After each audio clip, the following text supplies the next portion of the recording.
And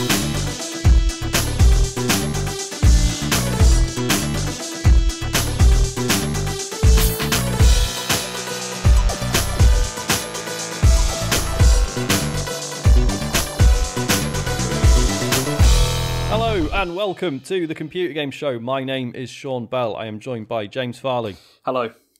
And Matthew Murray. Hello. Is everyone all right if we wrap this up after about an hour tonight, please? I'm thinking closer to 45. Let's really shake this mother down. Because the new Alan Partridge show's on at 9:30. That's a very good point. We've got an hour and 10. And it's like the first thing I've wanted to watch live on TV in about 5 years. Oh, yeah. So Did you see the email you sent everyone? I did. Yes, brilliant. Very good. Absolutely genius. I could cut quite a few of these news stories, to be honest. I mean, yeah, there's a lot of them. I mean, who really cares about this? You know, Microsoft stuff being on Switch Let's not and stuff. cut that. You know? Let's cut some of the other shit further down the list. Speaking of cutting things, James, you've got some news for us? I didn't want to. I didn't know you were going to do it this way. It's okay. Well, no, I mean, it is what it is, James. Just yeah, you know. I know it was a mistake. Out there. It's facts. You got to talk. Yeah, let's talk about it. It was a mistake, and it's. Let's go.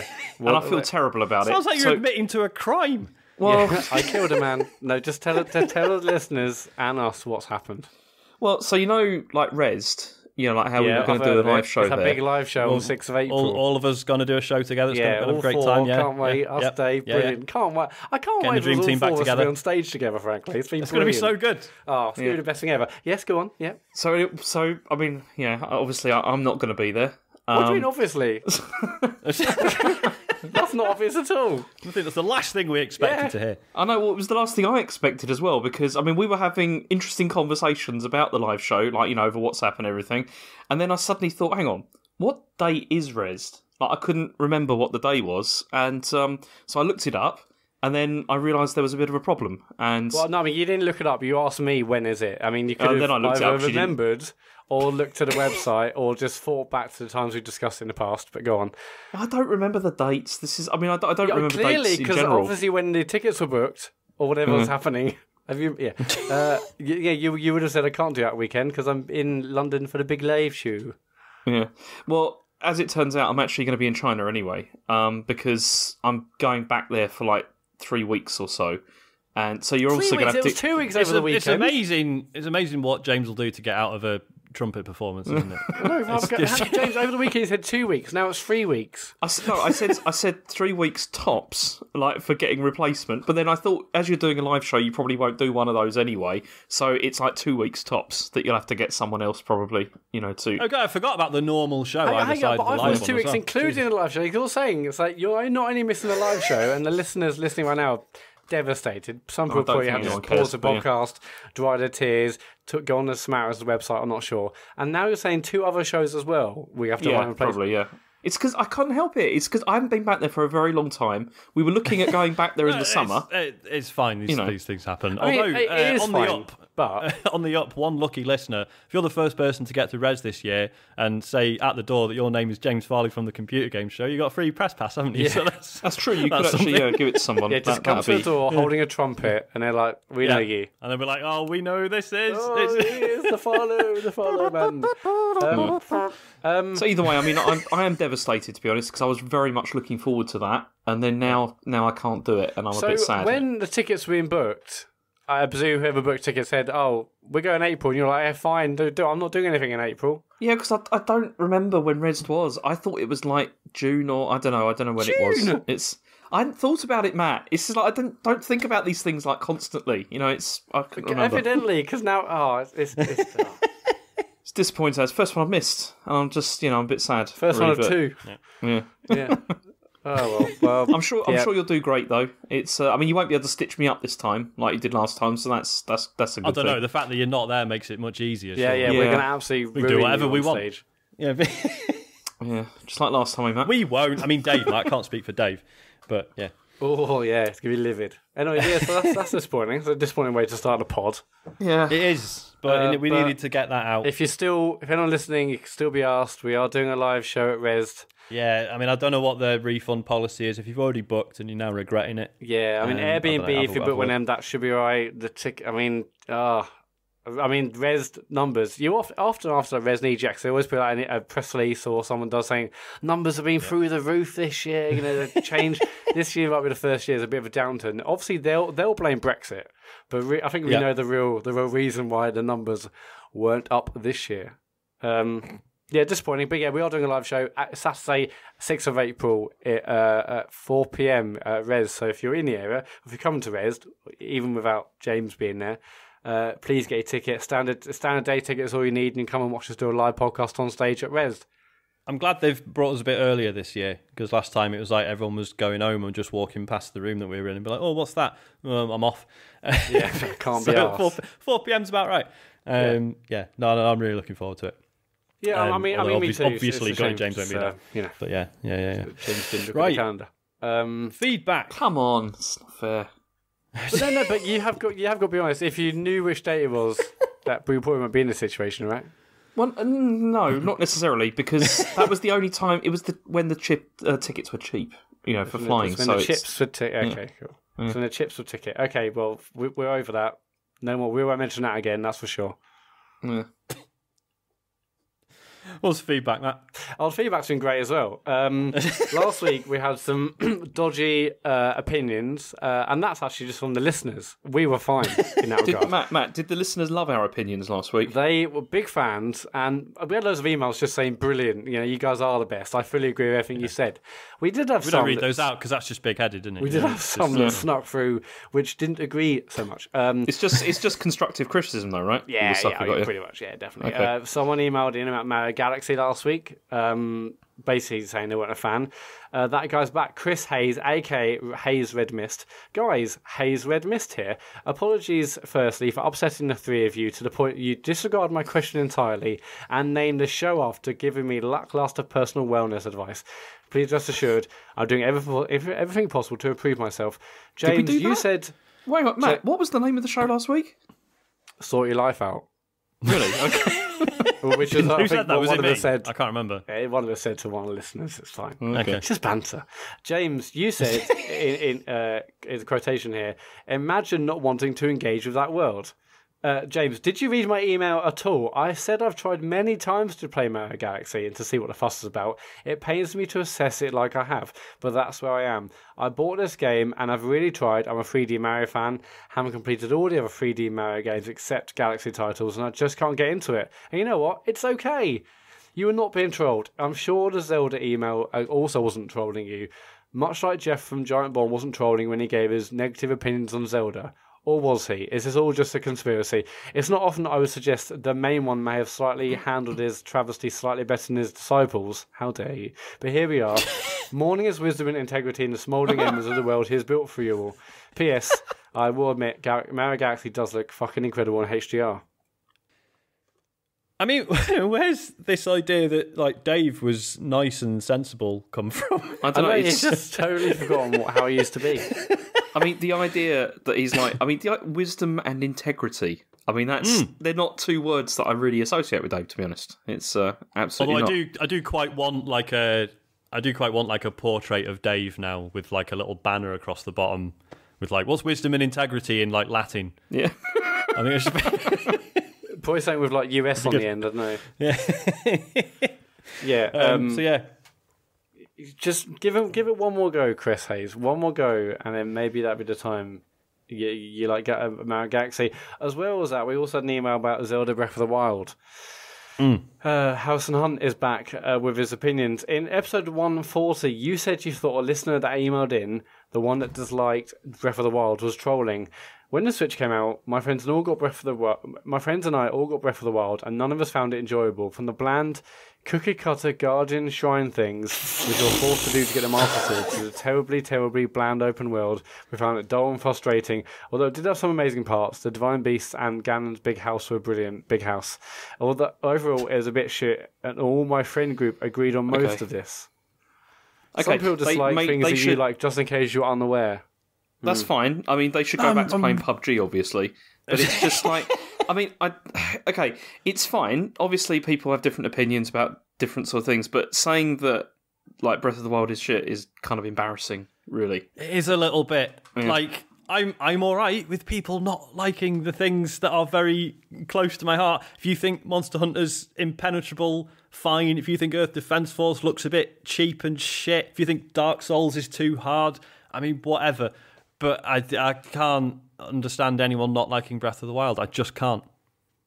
I can understand people like not liking it, but just describing it as being shit is just... Well, yeah. It's like there's reasonable critique. Like, oh, well, here's elements I had a problem with, and then there's the bland open world. Yeah. What that says to me is like all his friend group, all that this guy's friend group agreed. What that says to me is one person has really strong opinions, the rest are all too afraid to actually say, you know what, I actually like the game. Like, oh, crazy. Anyway, sort your life out again, House and Hunt.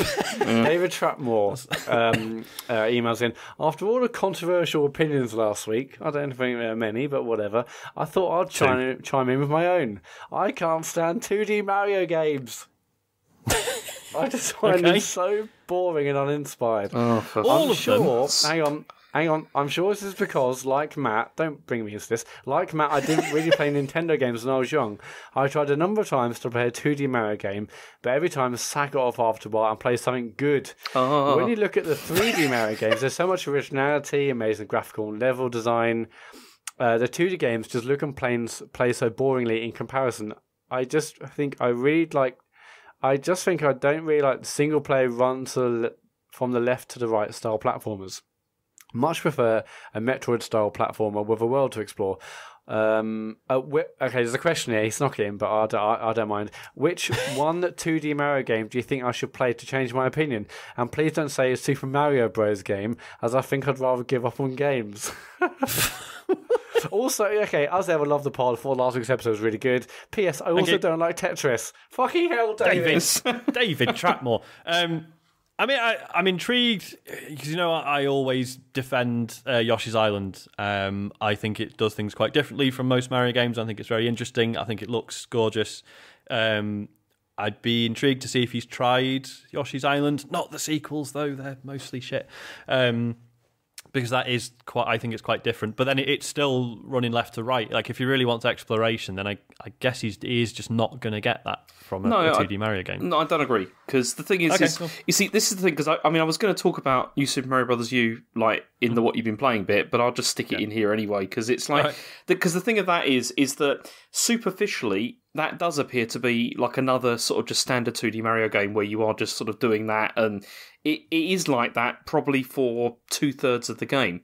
But then it towards the end, and also like after you start it's sort of exploring more stuff to try and get all the coins and stuff, it does become all about exploration and about trying to sort of, you know, sort of find stuff and everything. And I don't understand this idea that it's like that it's boring and sort of, yeah, they all look like exactly the same and everything, because they really don't. It's just the genius of those games becomes apparent much further into them, and after you start sort of exploring more in like more depth to try and find all the secrets, because that's the main thing, is they're absolutely rammed packed with like just like things that you wouldn't expect, like where things are and everything, and also, you know, the different sort of design for the levels. It's just I don't know, crazy.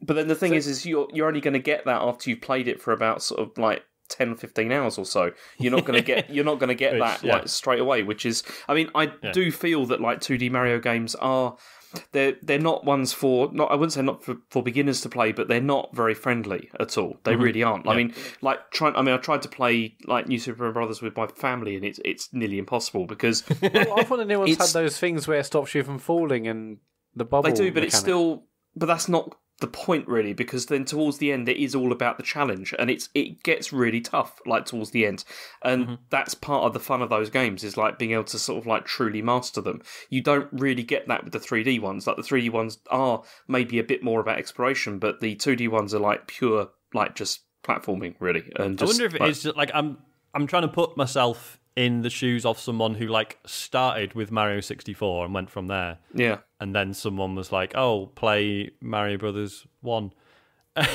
Maybe it does seem kind of shit in comparison. I don't agree with that, but I can see why. Like, if that's where your perception of Mario started, why going back to the 2D stuff might just be like, well, because they are I know there's a similar design ethos across them, but they are very different. Like 2D and very 3D. very different. I mean, if you think about like more recent stuff, like things like Celeste and everything have more in common, I would say, with those than the 3D games do. Certainly. Yeah, sure. He also doesn't like Tetris. I mean, that's just weird, but fine. I mean, can't do anything about that. Already some shocking opinions on this week's pod. Well, maybe it's a columns, so there may be a feedback. Can we do columns or whatever? So can we just say, so last week this was funny because we got 2 quite surprising emails slagging off, some pretty major sacred cows, which I think is why this came across worse than perhaps it could have. But yeah, please don't make this the controversial opinions show. No, please. I mean, Detroit was good. That's a perfectly normal opinion. Yeah, everyone knows that. That's real totally fact. Normal. Andrew Rice emailed in after last week on the Nintendo Direct. They announced Rune Factory 5, I believe, was the one. And we were like, oh, hang on. I think one of you might have said it was similar to Harvest Moon-ish. There was a discussion about it. There was also a discussion on Stardew Valley. Andrew Rice pops up. After hearing a chat about Stardew Valley again this week, I had to get in touch. I'm a big fan of the Rune Factory series. We found one, boys. And I thoroughly enjoyed all the entries, including the slightly dodgy Oceans on PS3, where they practically ripped out the farming. So I was very excited to get fired into Stardew Valley when it came to consoles, having heard so many positive things about it. What I found was a game that's hideously optimized for consoles, including what I think is a cardinal sin, having a mouse cursor on screen. I'd understand if it is some huge complex thing, but the Rune Factory games have been gunning for years without having any problem with the controls. Despite the controls, I pushed through and I found the game to be soulless. The characters were boring, often hard to track down, and the overarching plot felt like it was getting in the way of just having a good time. Also, the dungeons weren't up to much. I'd strongly recommend anyone who likes Stardew to give Rune Factory a go when it comes to Switch. It's a series that has been underappreciated for too long and actually plays really well on consoles.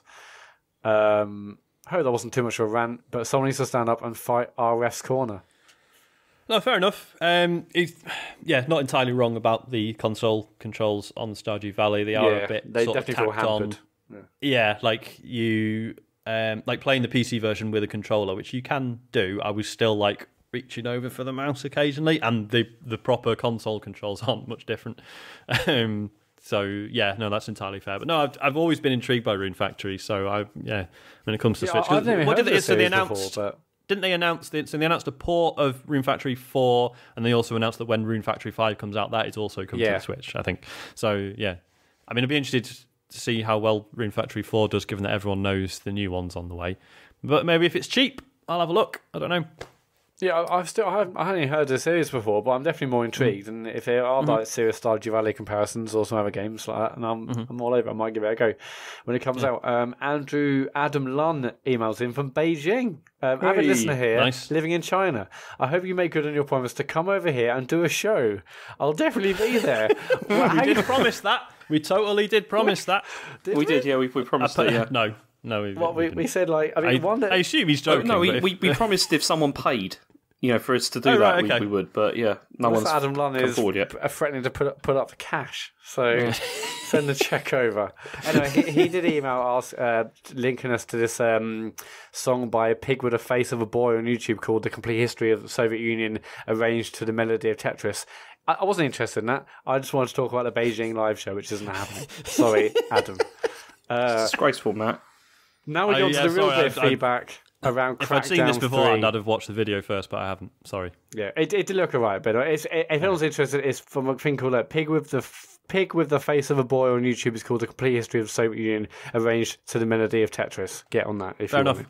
Oliver Birch emails in with the first of some Crackdown 3 feedback. Hello, chaps. First off, here we go. Listening to, I'm not going to read the intro. Listening to the bus stop this week, Crackdown, I absolutely have to agree with James. There is no good reason that this game couldn't have been released some 4 or 5 years ago.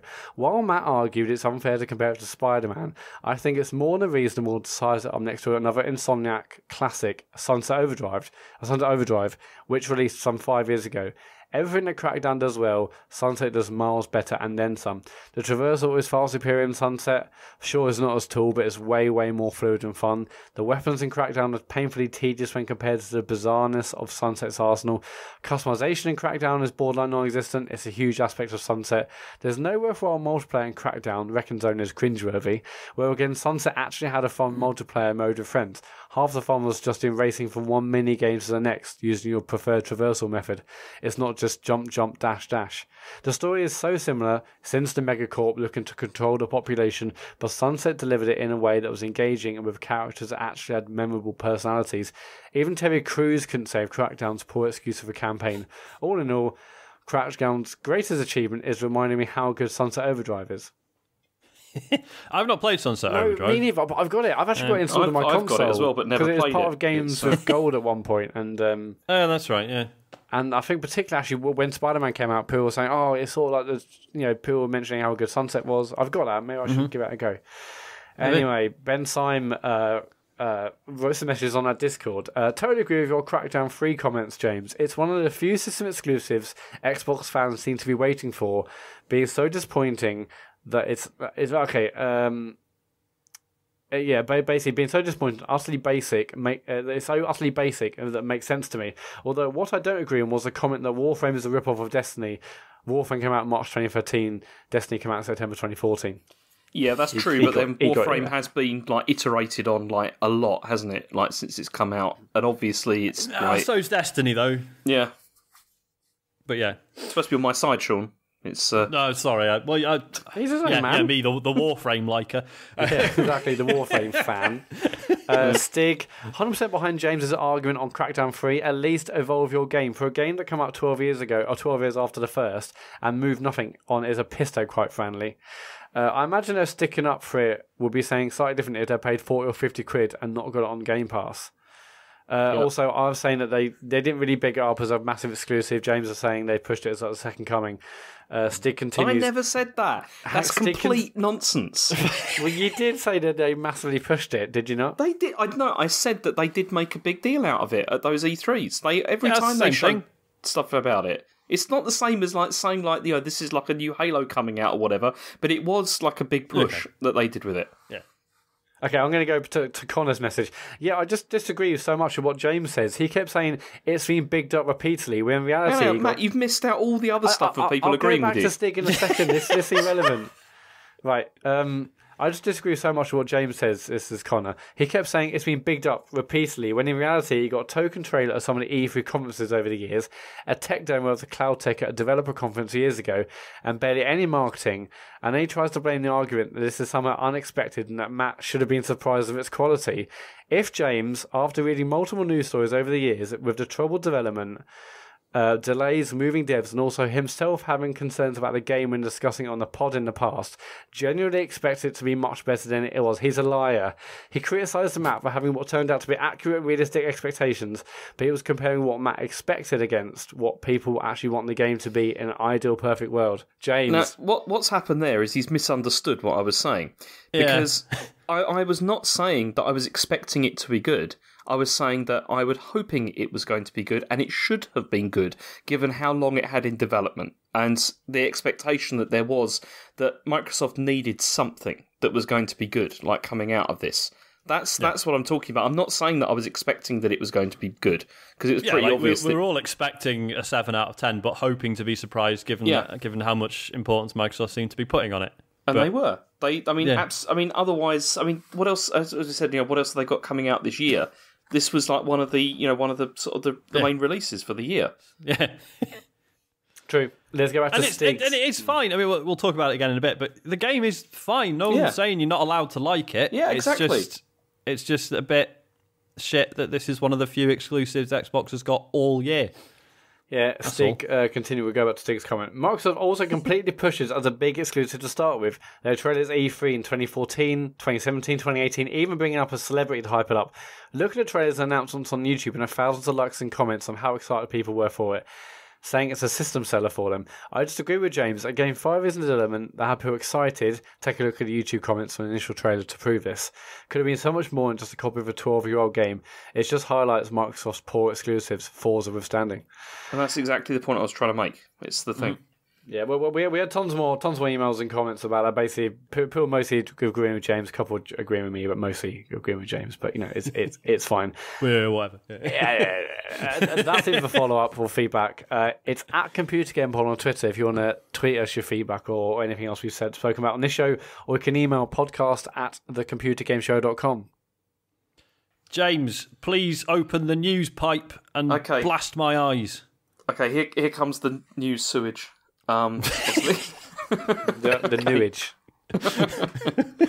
Okay, so I wanted to do a follow-up on the Norwich's Fortnite Live Festival because there was some new news, and the first bit of new news was that, unsurprisingly, Epic are now suing the people that were involved in this. Oh, what a surprise! So. So these are the statements anyway. So Epic have said, the quality of our player experience is incredibly important to us, whether it's inside the game or at an official public events like last year's Fortnite Pro-Am. Mm-hmm. Okay, so that was that. Then it says, Epic Games was not in any way associated with the event that took place in Norwich, and we've issued a claim against the organisers in the High Court of London. But then, in response, Sean Lord, who was from the company which is called Exciting Events Limited, that's their name.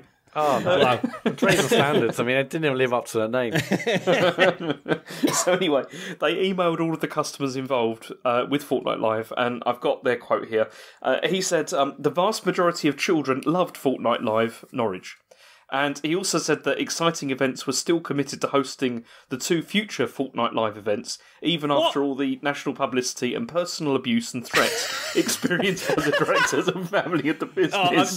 I shouldn't laugh at personal abuse and threats, but... No, obviously not. No, it's terrible. But then it says here, in response to the media frenzy, Epic Games have now forced the shutdown of the 2 pre-booked Fortnite Live events with the immediate removal of all promotional communication from the public domain. Then he says, these proceedings by Epic Games has had a catastrophic impact on the company's ability to trade, which has forced Exciting Events Limited to cease all trading activities immediately. And the director of Exciting Events will now seek to limit the losses to third parties as far as possible. So basically the company's gone bust, and they're kind of done. And the assets are now going to be turned into cash, and the creditors are going to get paid, primarily HMRC, who are, it seems, owe quite a lot of money.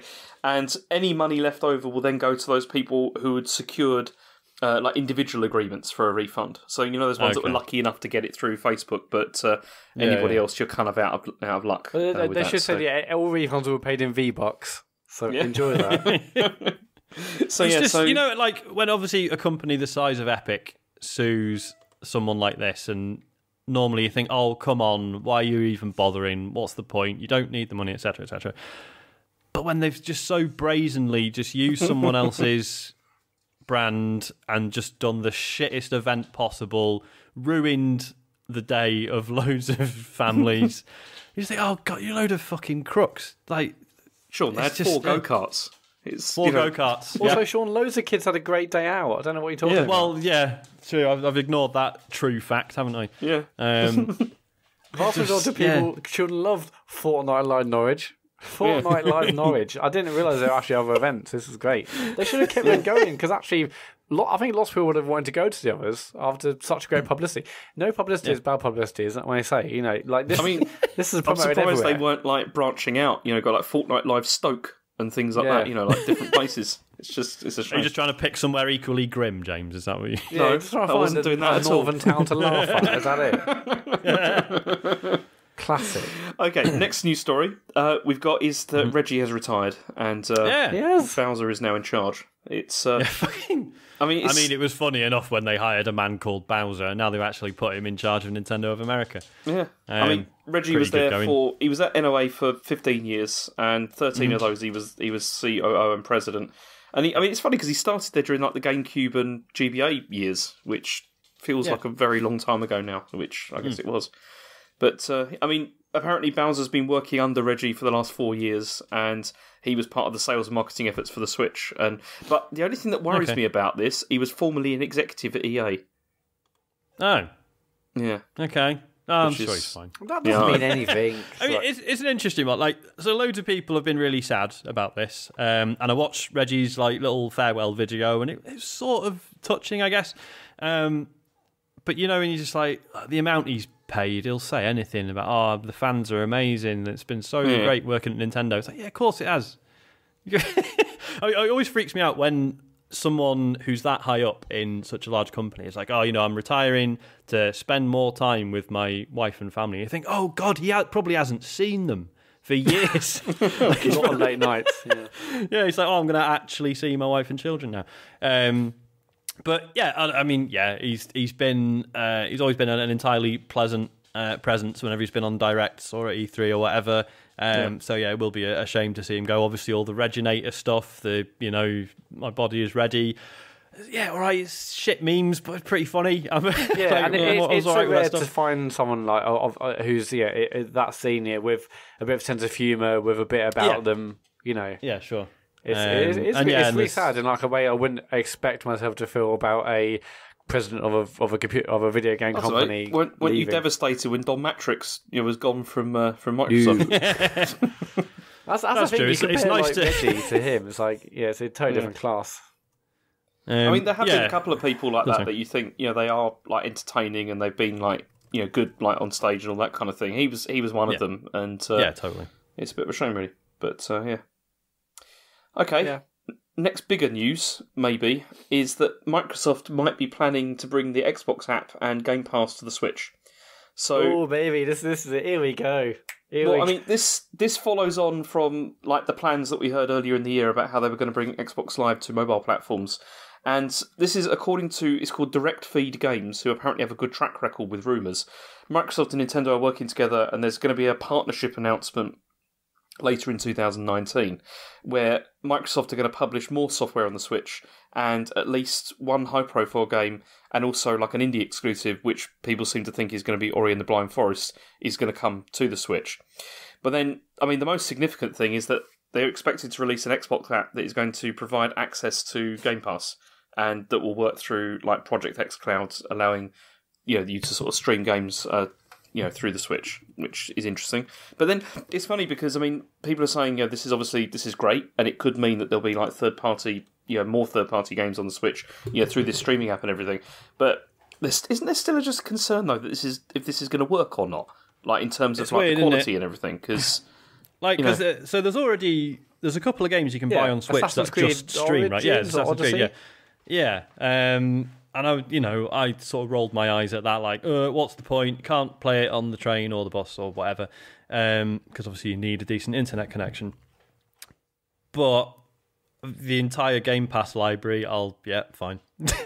I will accept like being limited as to where I can do that to have.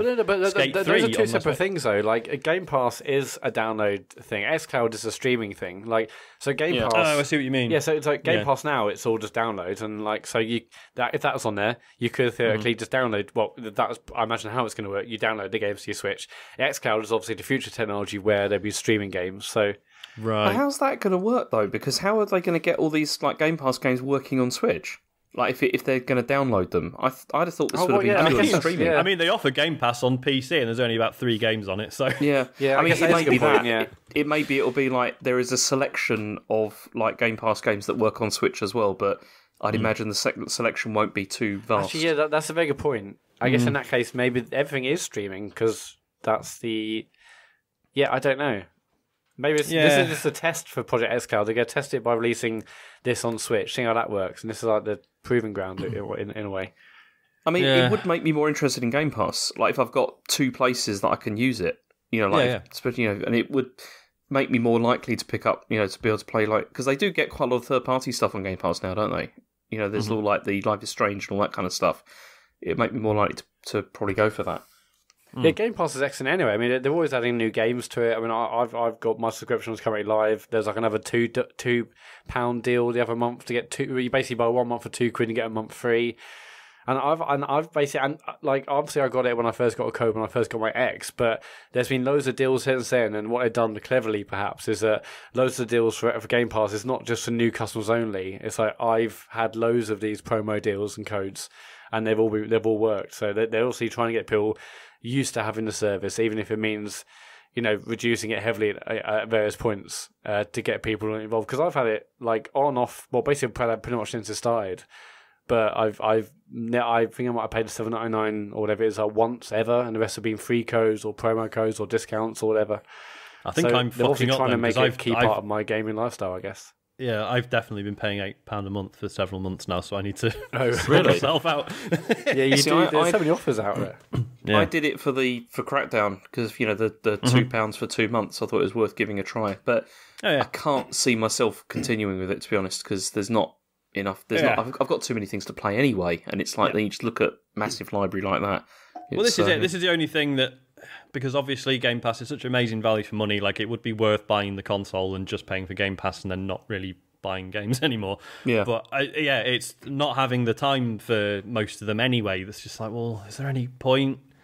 See, and I feel that is one of the big differences between like something like Game Pass and like the equivalent like for TV and stuff, where often there's a significantly like larger time investment like into games if you're going to play them compared with like TV or whatever. Yeah. I mean that doesn't make sense because you get TV series like 20 hours or whatever like that. But it's that's more passive and it's easier to just do that like stuff in the background and everything. Whereas with games it's a bit more. Yeah, I don't know. Somebody tell me. But if you imagine if you had the same argument, like we're like, oh well, maybe I'm not gonna get a Game Pass because I haven't got time. Imagine like, well, I might get a Netflix, but I haven't got time to go through all the library, so I'm not going to bother. That's true, yeah. You're not expected to go through the whole library. That's true, yeah. You don't have to go through every single game. Yeah. I think that's part of the... Yeah, but that goes back to the whole like completionist sort of nature of me. This idea that if I've got games on my system, I've got to play them and finish them. If you get a box set, you got to finish it. Yeah, it's... well, you do, don't you? It's just... You do, actually, yeah. But this is really interesting and exciting, and I mean, it's just... Yeah, God knows what's going to happen. This time next year or by the end of the year, I mean, even when we had Minecraft on Switch and then like you could log in with your Xbox Live account, that felt weird. And obviously we were previously about Xbox Live on all the platforms as a back end thing, and now this is because I can't imagine Nintendo being thrilled about like someone else's like ecosystem sort of encroaching on theirs, but I can see them taking it on the chin for Minecraft because it's fucking Minecraft. But this is like another level of like crossing the stream. So it's you can also see though why Microsoft are really dead keen on this, especially for like Japan, where they have like zero presence. Whereas with something like this, maybe they can start to pick up, through the Switch. People. Plus, like you forget the value of like with Steam, for all its problems. Like if you make a game and you put it on Steam, they will give you like as well. Anecdotally, this isn't always the case, but generally speaking, they give you as many codes as you want, and you are free to either give them away or sell them elsewhere if you really want to. Because Valve understand that even if you buy the games elsewhere and they get no money from it, they know the value is in you being tied into their system. And their if you buy a Steam key elsewhere, you still got to install Steam and and run it to play the game. So you're still opening Steam up and here's the Steam store, and they understand that just having that sort of like that kind of reach is worth it in and of itself, even if you're not necessarily paying them for like one particular game. So maybe this is a similar deal where Microsoft are just like, well, it's just worth it to get our name on people's Switches and to get them just in that sort of Xbox ecosystem, even if it's on someone else's hardware. Yeah, it's interesting. It's crazy, and it's just exciting to see where we're going to be in a few months' time. Yeah. It's also, I mean, the other thing I was just thinking about is, I mean, you've got Game Pass, which is like, it's obviously very popular with people. Mm-hmm. What's happened to PS Now? Because what's crazy about that is that you can already download and play locally like double the number of games from that than you can on Game Pass. But really, no one cares. It's true. There's nothing really current on there, is there? Like. No, they've got PS4 games as well now. It's like it's all sort of stuff that's like a year old or whatever. There's no by the way, this game's coming out next month. It's a major exclusive and it's free on PS Now. It is also too expensive. Is the other thing? Yes. I mean, is it still £15? Because that's just insane. Something like that. Yeah, it must be. Yeah, I don't think they've knocked it down at any point. So yeah. But it's like, they've got something there, clearly, but it's just they don't seem to be interested in pushing it. Yeah, it was like they did that big announcement, like, you can download the games now, and everyone's like, oh shit, maybe this is a real contender for Game Pass, and then they've just not done anything else with it. Yeah. So yeah, price drop and some new games would get me on board easily, but here we are. Just while we're on this sort of front, I'm going to add something on in the news, James. Whoa! Can you stop doing this, man? Are you all right with this, James? No, I'm not. He did this before we started recording as well. He's like, have you done this? Have you done this? And I was like, yeah, I have. You've not even bothered checking. Yeah, but okay. I did say, I've been talking, but I did say maybe should we add this news because it's massive, and you're like, oh yeah, totally forgot about that. I'm glad I added this one. Yeah, that's only one. That's one thing. The other thing, though, I'd already added and you hadn't bothered to check. Well, that's the Reggie thing. I just didn't see it. Anyway, I mean, this is like a tiny thing, but basically Google have announced that they've got a presentation at GDC where they're basically going to announce, like, that. Well, sources say they're going to announce and show off the hardware for this Project Yeti thing. Oh, so is it definitely hardware then? Well, basically they've got this presentation at GDC and it says, gather around, everything will be revealed. Sources have said this is where they're going to unveil hardware for Project Yeti. Okay, because I assumed like there wouldn't be any hardware, or like maybe a controller, and then the whole point was you just did it in Chrome or on your Chromecast or your phone or whatever. Well, I mean, maybe the hardware in this case is basically like a beefed up Chromecast with a controller. Maybe, true, yeah. That makes sense, that's actually happening on the 19th of March. So we've still got some while, but the fact is actually happening. They've got a presentation. They're making announcements at GDC. That's also interesting because this. I mean, I was saying to Sean the other week, this kind of bothers me actually, and I'm not very excited about Google or Apple getting into this space. I was about to say exactly that same thing. It's almost like, oh God, I mean, I don't feel that Google or Apple have been real like a positive, really. For like the games. They haven't been really stewards of gaming, have they? They've just kind of let it happen and not really and brought us free to play. It's just. I think like efforts have been made to like highlight good stuff. I think Apple are probably better at that than Google. Google's just like, have you heard of Clash Royale? It's dead good. It's like, yeah, I've come across that once or twice. Did not need that highlighting. Whereas Apple has always seemed a bit like, here are some cool indie games. Here's Monument Valley, or whatever. Yeah. Again, Monument Valley's quite big, but it's relatively unusual. It's not like you buy it once and then you own a game. Which is nice, whereas Google just seems to push like all the free-to-play stuff.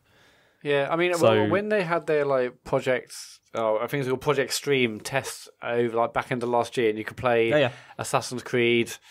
I'm gonna have to check. It's Assassin's Creed Odyssey. You can play it in Chrome and stuff. People are actually saying they're really impressed with the beta. Okay. So maybe technology is probably there. But yeah, you're right. The idea of Google coming into the space doesn't exactly fill me with joy.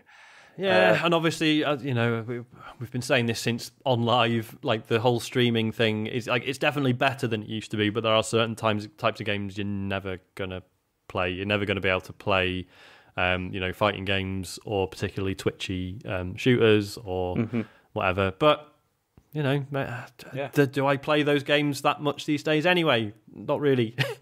So, who knows? Yeah, so their thing is March 19th, so we're still some while off, but it's exciting that they've confirmed something's happening, and I guess we'll see close to the time what that's going to be. Mm-hmm. Sorry, James. It's all right. It's just another nothing story, isn't it? So, the next thing, I mean, the other thing that's happened this week is, I mean, you remember Detention? the game? Yeah, I talked about quite a lot. Yeah. And then, I mean, Red Candle, who were the developers, have now got Devotion, which was their follow-up. It's not a follow-up because it's not actually connected at all, but it's their sort of next release. And it's come out on Steam and on PC. I think Switch version's coming, hopefully not too far away. And the initial responses to the game were incredibly positive, especially over in China, because it's made by a Taiwanese studio, and on the mainland they were enjoying it. It seems to be going very well. But then something's happened, and what happened was that that players found a Falu talisman in the game, and what these are posters that Taoist practitioners used in the past for like supernatural like talismans, for writing instructions on them to like deities and spirits. So it's kind of like to sort of dispel like evil and stuff like that. So anyway, somebody found one of these posters in the game, and on this, they have like the red seal, which they often have in like sort of this kind of like art, and the red seal in the center has the words Xi Jinping, on the right. Oh no, it doesn't, does it? Oh yeah. Oh, so Xi Jinping, obviously president of China at the moment. President for life, president of everything as it goes. And then on the left, it has like Winnie the Pooh, like written in like with characters and everything. The reason here, obviously, is because there is more than a sort of a striking similarity between Xi Jinping and Winnie the Pooh. They look very similar, and to the point where I mean, these like images of like Winnie the Pooh were like banned for a time in China and stuff like that, and you have like. Yeah, people get okay. I've just seen his face. I can. Yep. There's definitely a connection there with that. Yep. So they had this, and then also on the left, it had like the word moron written in like Taiwanese dialects. Okay. so you got like Xi Jinping, Winnie the Pooh, and moron on that. So this obviously didn't go down very well with people on the mainland, and they started to review bomb the game, and it's been like. Heavily like downvoted or whatever on Steam, and I mean before this had happened, discussions related to the game were like banned on Chinese gaming forums anyway. But this has made people very upset. And then there was another reference was found where there was like a newspaper, and the headline says like Balzer has been sentenced to prison. Now the thing about this is that so Balzer is like a steam bun. It's like yeah. And what happened here was that when Xi Jinping was when he first came to power, he did all these like meet the people kind of events, and one of them was where he went to like this Balzer shop, to like buy it and to show that he was one of the people and all that kind of thing. And so people started like saying he was like Chairman Balzer and all that kind of thing. So this thing just says like Balzer has been sentenced to prison and like execution, and obviously that hasn't gone down very well. Although what's funny about this is then people have said that, I mean, according to a Facebook user, this is also the nickname of Red Candle's co-founder, Wang Wei. Like, so it may not be anything related to Xi Jinping. But there are other aspects of the story. I mean, if anybody is interesting, you should have a look. I mean, Matt, you maybe will put in a link to the Spiel Times article, because they go into this I won't do that, James. Okay. Well, either way, they Actually, go into I listened back to last week's episode, and like at the time, I didn't probably hear what you said when you said something like, "Yeah, put in the show notes." And maybe I cut out on Discord, and I was like, "James, we don't do show notes in that way." Like it was. I don't know how this works, Matt, because I don't read the stuff like clearly, that. So. Like I did it for interface because there's like 6 links, and I was like, imagine how much longer it'd take if I did show notes with proper. No, I don't do that. So Why I'm not? sorry. Well, you could at least put that in there. I mean, it's not a big deal. I'm not going to put one link in just for that. No, anyway. No, I'm not doing it. Just everyone Google it, for fuck's sake. Well, either way, I mean, this also goes into more detail about how the fact that there was like a link between the cult leader in the game and like with the CCP, like with the Communist Party and everything. So yeah, we should probably move on, James. It's fuck off, Matt. It's just why do you want me to move on? But you said my last one was a non-story, and now you're talking about a game. Do you mean this is a non-story? I'm finding this pretty interesting. I'll be honest. Well, no, because the reason, Matt, that this is a big deal is because the people like mainland Chinese like gamers are worried about this, not primarily because of the game, but because they're worried that as a result, Steam may get blocked, and then they won't be able to. You won't be able to use Steam anymore. Because yeah. I mean. I'm kind of surprised that it hasn't been blocked already, but it's. I mean, because you thought it would be, but yeah, this is like a genuine concern they've got about how the way this could go. I'm sure the Epic Store will jump in. I doubt it. It'll buy the game up. Yeah. But yeah, and it's just interesting because I mean they've had to come out and like Red Candle came out and said that it was it was not intentional as such, and it was like it was like art that they'd used when they were like building it, and they weren't aware that it had got into the main release, and they've already patched it to like remove it all. I mean that sounds like bullshit, doesn't it? Well, yeah, obviously, but it's. I'm surprised they didn't blame it on like a contract worker. Isn't that what they said they do? They always do that in China as well. Like whenever something happens, they always say it's a temporary worker. Is responsible. So this is me being super fucking ignorant. So them being based in Taiwan, like. They're safe, right? They can say what they want about the Chinese president. They can, yes. But the game is being sold in China, and that is where it has kicked off, understandably. Basically, yeah. It's I mean, there is at the moment like cross-strait relations aren't that great anyway because you've got like the DPP are in power at the moment, and you've got Beijing are constantly trying to push against this idea of like Taiwanese independence, and even though the DPP are always like they say they're not. In favour of Taiwanese independence, but it gets very awkward. Yeah. So all right, I'll move on. Yeah, we should move on. But yeah, that is an interesting story. But just You poo-poo my Google one, and you got that. It's not that interesting to you, hey Matt. No, I mean Matt was more interested in other stories, such as. Let's get on to the next big one. That James everyone listening to the podcast, like, I didn't expect to learn anything. Yeah, this is shit. People be kicking off at that, James. But no, see, one of the comments I saw just online before we came on was like they were saying like how China's like mobilised this whole troll army to do this. They haven't though. I'd be very surprised if that's what's happened. I mean, this is just the fact that there's this whole thing where if people criticise China, if people criticise the leader, people do get quite nationalist about this stuff. I was going to say, is this them being nationalist about it, or is it just them resenting the developers for maybe getting Steam banned, or is it both? It's a bit of both, I'd imagine. Yeah, I mean, after Tiananmen in 1989, they instituted like the patriotic education movement, and it's worked quite well as it goes. Yeah, because there's this whole thing of like you attack the leadership, you're attacking the party, then you're attacking the country. There's the whole thing in one. It's kind of crazy, but Fuck. Anyway. Anthem's physical sales are half Mass Effect Andromeda's. Hey! Yeah. I mean, these stories do my nut in. I mean, to an extent, you can put this down to shifting attitudes and people buying more stuff online, right? But also, does read bad, doesn't it? Well, no, not just that, but also, I mean, okay, so Andromeda came out 2 years ago, and it used exactly the same kind of like methods as like Anthem has for coming out, like EA access, digital downloads, all that kind of thing.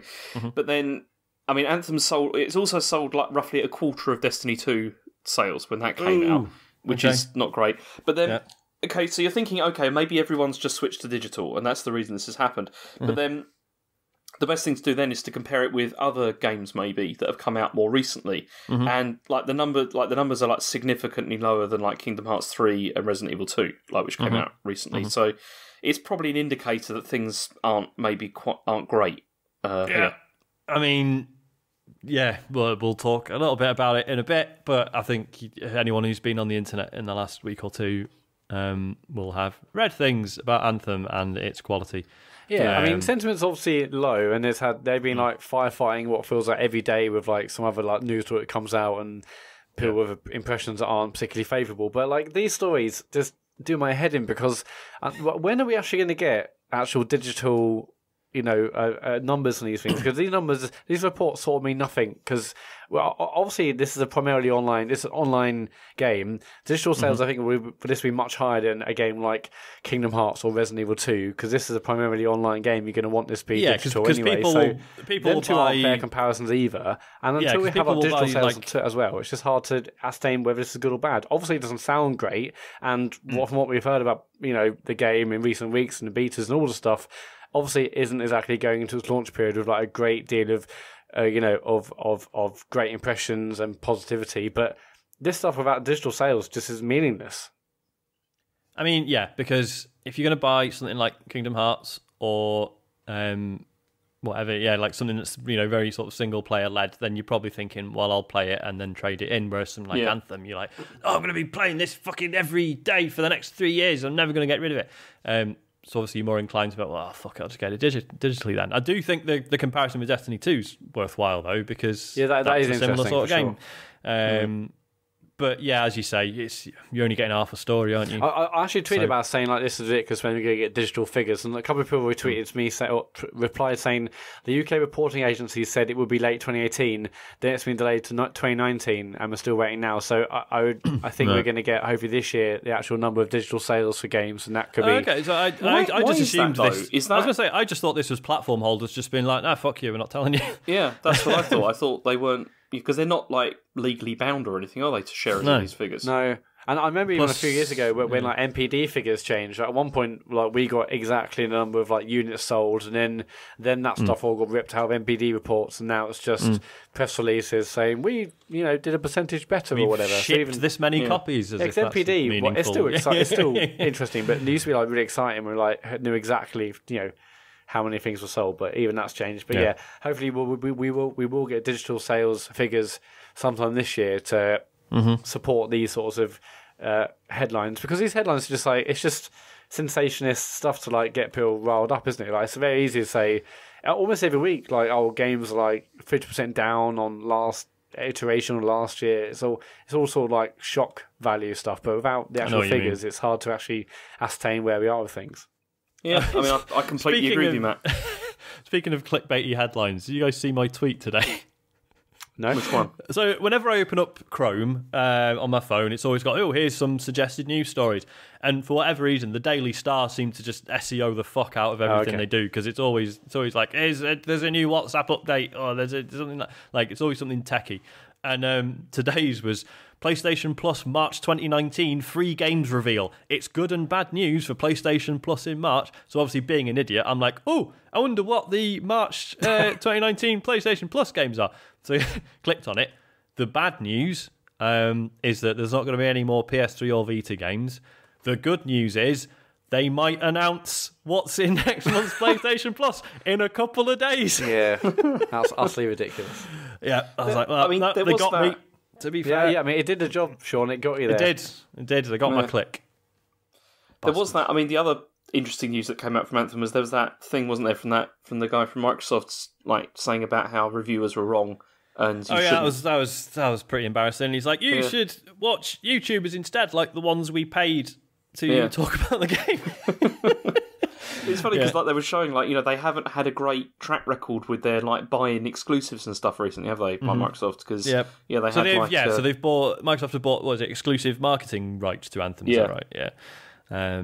Which again maybe coloured Mike Ibarra's opinion somewhat. Who knows? But yeah, Anthem. Yeah, we'll talk about it in a bit. I'm not looking forward to it. it got to number one in the charts, though. I don't know what charts mean anymore, but it got to number one. Yeah. Before I move on to the next story, I've got some breaking news. Whoa! Here we go. I love this shit. What's happened? You'll love this, Matt. Devotion has been removed from the Steam store. Oh, so shit. There you go. Oh. I mean, that's, I was expecting something bigger. Seen that coming. Yeah. I don't think we'll be harking back to the Devotion story, but you really brought me down. More detail, Matt's Matt. like, there's a new Xbox, I guys. was like, what have they announced? There's a comment happening right now. Okay, fine. That's really brought me down, but let's hope the next story is really positive. Yeah, the next one's great. This is Microsoft employees are not happy that HoloLens technology is going to be used by the military. So to quote, increased lethality. Yeah, which is nice.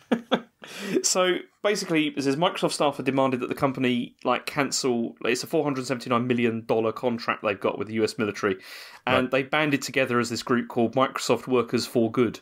I wish they hadn't done the 4. I always think it just looks really tacky. The number 4. So do you think they should be called Microsoft Workers Good? Is that no, what this is Matt. Just don't write 4. Just with the letters. This is when you were slagging off phones for you, wasn't it? Yeah, I hate that as well. I can't stand all that. It's just and Gears of War 4. Me. It's just write things properly. Anyway, so it says here they're calling this group. Phones for you. No, Microsoft Workers for Good. They're calling for stricter ethical guidelines and for Microsoft to sort of cease. This is interesting. It says to cease weapon tech development. I mean, that kind of indicates maybe they are also secretly developing weapons. If you're as well. in the army and you've got kit that you are going to rely on in life or death situations, the last thing you want is a fucking Microsoft logo coming up on the screen. Yeah, because hang on, there's an update. Hang on. So they want a new ethics board as well to monitor Microsoft's activities. I'm sure that will definitely be created. They'll to go over and see the deals they've done with China. It says, according to documentation, the partnership with Microsoft with the military is to use this integrated visual augmentation system with HoloLens to increase. This is to, as you said, Sean, this is to increase lethality by enhancing the ability to detect, decide, and engage before the enemy. And Microsoft President Brad Smith has sort of come out on this and said, he says, we believe in the strong defence of the United States and we want the people who defend it to have access to the nation's best technology, including from Microsoft. And then he continued by saying, we appreciate the important new ethical and policy issues that artificial intelligence is creating for weapons and warfare. We want to use our knowledge and voice as a corporate citizen to address these in a responsible way through the country's civic and democratic processes. But Microsoft and make $479 million in the process. Yeah, and make quite a lot of money out of it. And so Microsoft Workers for Good stated that many of the engineers that contributed to HoloLens, they did this before the contract existed, and they don't feel happy about the way that it's being kind of weaponized, as it were, from that. Yeah. And but a Microsoft spokesman who talked to the Guardian said that they always appreciate feedback from their employees. So that's nice to appreciate that. Yeah, I'm sure they feel great about this. I mean, I can't blame them for speaking out, and I think it's really good that they have. I am also not even remotely surprised that this has happened, and that Microsoft is taking defense contracts. I mean, obviously it's the US military, so I use the word defense very loosely. But yeah, I don't know. I mean, when it comes to stuff like this, I'm maybe a bit too shrugging my shoulders, and it's like, well, this is what big companies do. They shouldn't. But I remember years and years and years ago, a forum I used to go on, there was a guy who was like, I am a laser scientist, and I can choose to do stuff purely for medical purposes, or I can go into military stuff and earn 10 times as much. It's just shocking how much money gets thrown around for military stuff. It's weird. I wonder if he went to military. What? I wonder if that guy went to the military or not. I can't remember at the time. I think he was medical, but he was always like, "Could he just really bullshitting because it's online?" Could maybe he wasn't even a laser scientist. A man on a forum once told me this. Wasn't even a scientist. Was he? I mean, again, Microsoft yesterday announced a new HoloLens and a new Kinect. I can't believe it's not in the news. It's a camera, admittedly. But can't believe it's a camera. It's not Kinect for games, is it? It's just that it's being used for this and for other things. But new HoloLens have got double the field of view. The other one had a postage stamp apparently, so I'm excited to see what that's about. But that is HoloLens now isn't. I can't see it being a gaming thing, maybe ever, but certainly not for many, many years. Yeah, I think it's definitely more enterprise level stuff. So yeah. Okay, and there's a couple more things actually. I mean, there's a quick one which was that Vita is now winding down production. So Sony Sony finishing that. No, that's not fair. The Vita's pretty good, man. The Vita was a very good machine. Yeah. It's just a shame that Sony didn't think so, and it got no support at all, which is kind of a shame. But the last two models, it's like a black and aqua blue one, have been labelled as ending soon. And I mean, it was around for quite a long time. It was December 2011 it came out in Japan, so it's had 8 years. I mean, about 2 years of support, and then about 6 years of just hanging on. Yeah, I mean, it was basically the Switch has basically carried the mantle. Is that the saying? I don't know. The Switch has carried on doing what the Vita did so well with all of the indie releases and stuff. The Vita was fantastic for the indie stuff for a period of 2 or so years. I loved having mine, but and now the Switch does that. So like I said, Sony's gave up on that thing a long time ago. It's a shame because the Vita, I still feel the Vita is more of a portable system, if you see what I mean, than the Switch, size wise and all that kind of thing. And it's I mean, it's just a shame that with the triggers and everything and the stupid back touch, if I hadn't done that, it would have. The fact it didn't have the same controls, a controller input parity as the PS4 sort of didn't help as well because they couldn't even the PS3 stuff. It could have been the same. PS3, Yeah. Do you think Sony will ever make another handheld? I hope so. I really hope so. I mean, I'm still sort of living in hope that might happen, but probably not. They've already said they've got no plans for one. I like the Switch so much. I don't know if I can be arsed owning another handheld. Yeah. I don't think competition would be healthy. But who knows? I mean, obviously, what makes Switch so good is being able to play handheld or dock in it, and if the Vita worked the same way or worked as a portable PS4 with streaming, with other stuff, maybe, I don't know. I think there is a possibility of that working really well. That could be their version of the Switch, but God knows. Yeah. Okay, and then finally, I've got some next-gen rumours. This is the good stuff. This is what I live for. True stories. Okay, Matt, do you want to go for Sony or Microsoft? What, first? Yeah. Let's go Xbox. Yeah, let's go Microsoft. I thought you might. Okay, so apparently the next generation is going to be announced at E3, and they've got two machines that are codenamed Lockhart and Anaconda. Nice.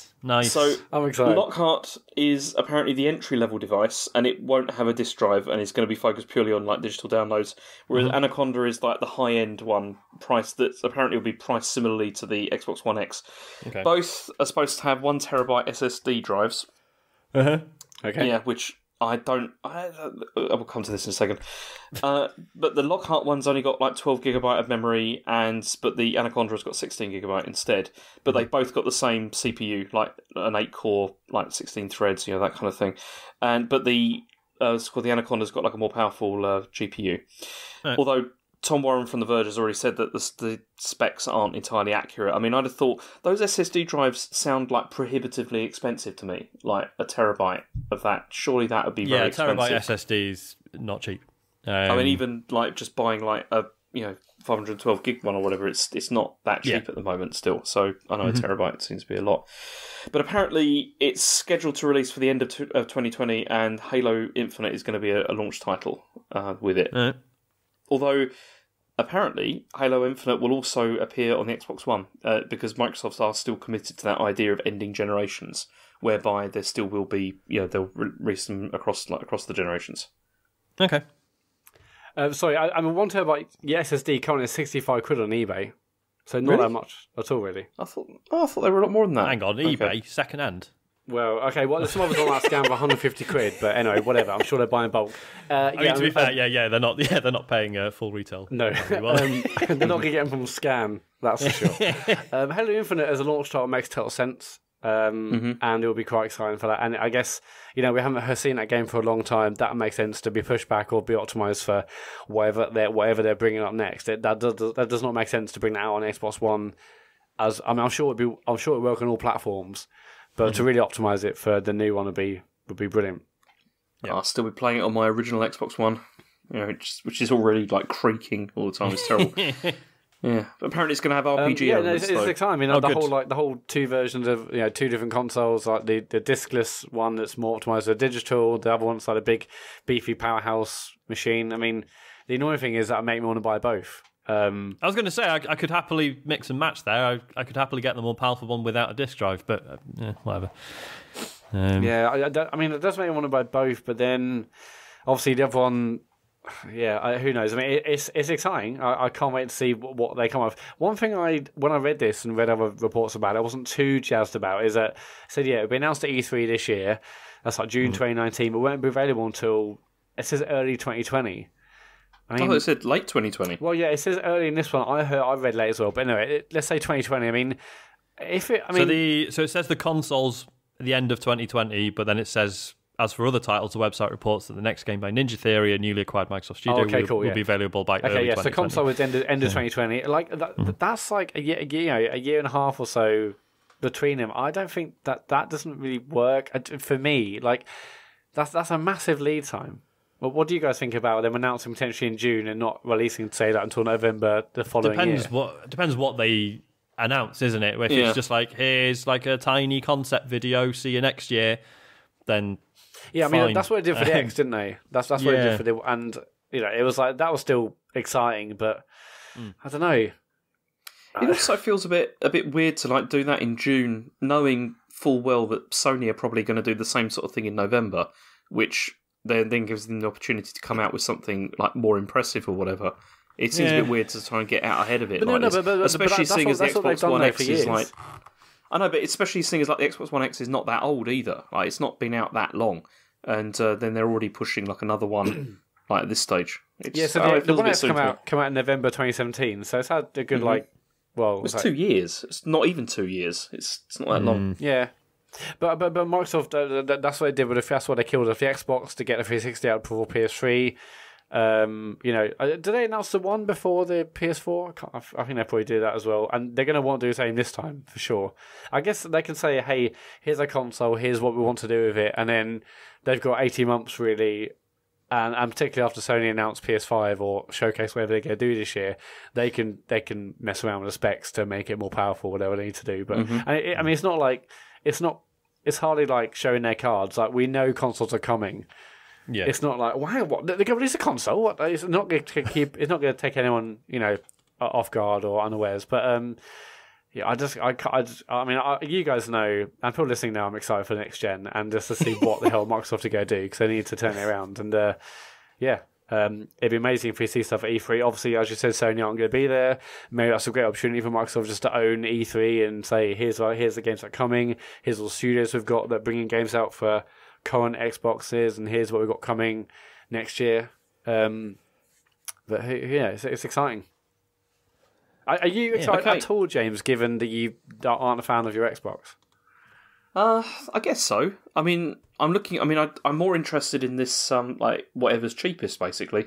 Because really, so out of the two, you're potentially more interested in the one that's digital only. And yeah, okay, almost certainly, because it's unlikely that it would be like my main machine at this stage now. Like, given the kind of games that I want to play, unless Microsoft suddenly released like a massive slate of incredible games, it's unlikely that I'd want to like go back to that being like my main platform. If you sort of mean. Well, that's interesting, yeah. Because since I got my X, we know this, of course, but I had my one and I basically hated it. I barely played it over like the year and a half or however long I had it. I didn't get a launch, but I had it for a long time. I barely played it. I just had it just for the exclusives of which there weren't many that I was too fond of. But when I got my X, it totally changed. I mean, the console's fast now. Obviously, it's not perfect. The UI isn't great, and it doesn't really have the games. But the X now is my main console. So anything I can get. That's only because it's the newest one, and because it's like obviously visually and everything, everything's the best, and the games are often look better on it. So yeah, I know, but then also it still doesn't have like the games library at all. Like there's no way you could argue it does. Like obviously there are fantastic PS4 exclusives, and I get them on the PS4 obviously because that's the only place I can get them. But anything else that's not a Sony exclusive, I get on the Xbox because I know it generally is going to look a lot better on the X than it would do on a PS4 Pro. Mm-hmm. And I really love my X now, whereas I hated the one. I love the X. But see, that doesn't make me excited for the next Xbox. What would make me more excited is whatever games the lineup's going to be. Oh, of course, like, yeah. It's because that's the issue. This anyway, the digital only one. I've been saying this for years, but like a stopped clock, I will eventually be right. I still wonder if they're going to offer one which is just on a subscription. So you pay like your Game Pass. Obviously, it'd be more expensive, but like you pay your Game Pass. It's basically like a mobile phone contract. So you're in a tariff for 2 years, but you get a console and your Game Pass sub with it. Yeah, but, like Game Pass, Xbox Live, and a console. Yeah. Well, how much would you be willing to pay per month for that? If it's the console as well. So if it was console and Xbox Live and Game Pass. I mean, the cost of Game Pass and Xbox Live. That's the thing. Like Xbox Live, there are always deals. Game Pass, obviously, you don't have to look hard to find deals for that on the full £8 a month. Sean, you should be looking for them. I know. So those you can get like pretty cheap, or deals or all sorts. And then, I mean, but what would you pay like £20 a month for that? I mean, I would not. Would you not? Okay. No. Well, £20 a month over 2 years is like £480. Well, I mean, and that was basically the cost of like. But then that might cost everything, actually, I guess. But then your subs for 2 years would be a fair bit anyway, right? It'd be like half that. At least. I guess 2 years of Xbox Live is say like £80 ish, and yeah. I don't know. It does make sense then to have a subscription model for sure, and they tried it with the 360. If we're leaving generations behind and these are going to get more frequent. Then, as I say, it'd be like with phones. You'd be like, well, my contract's up. It's been 2 years, and there's a new one, so I'll renew my contract, get a new Xbox. Yeah. Don't know. Yeah, maybe. Okay. Right, what's the other one? The only other one is very quick. I mean, it's just basically Sony have filed another backwards compatibility patent under Mark Cerny's name, and it's exactly the same as. Well, it's not. It's obviously not exactly the same, but it's sort of modified one of the one before, where talking about the PS5 being able to run like the entire.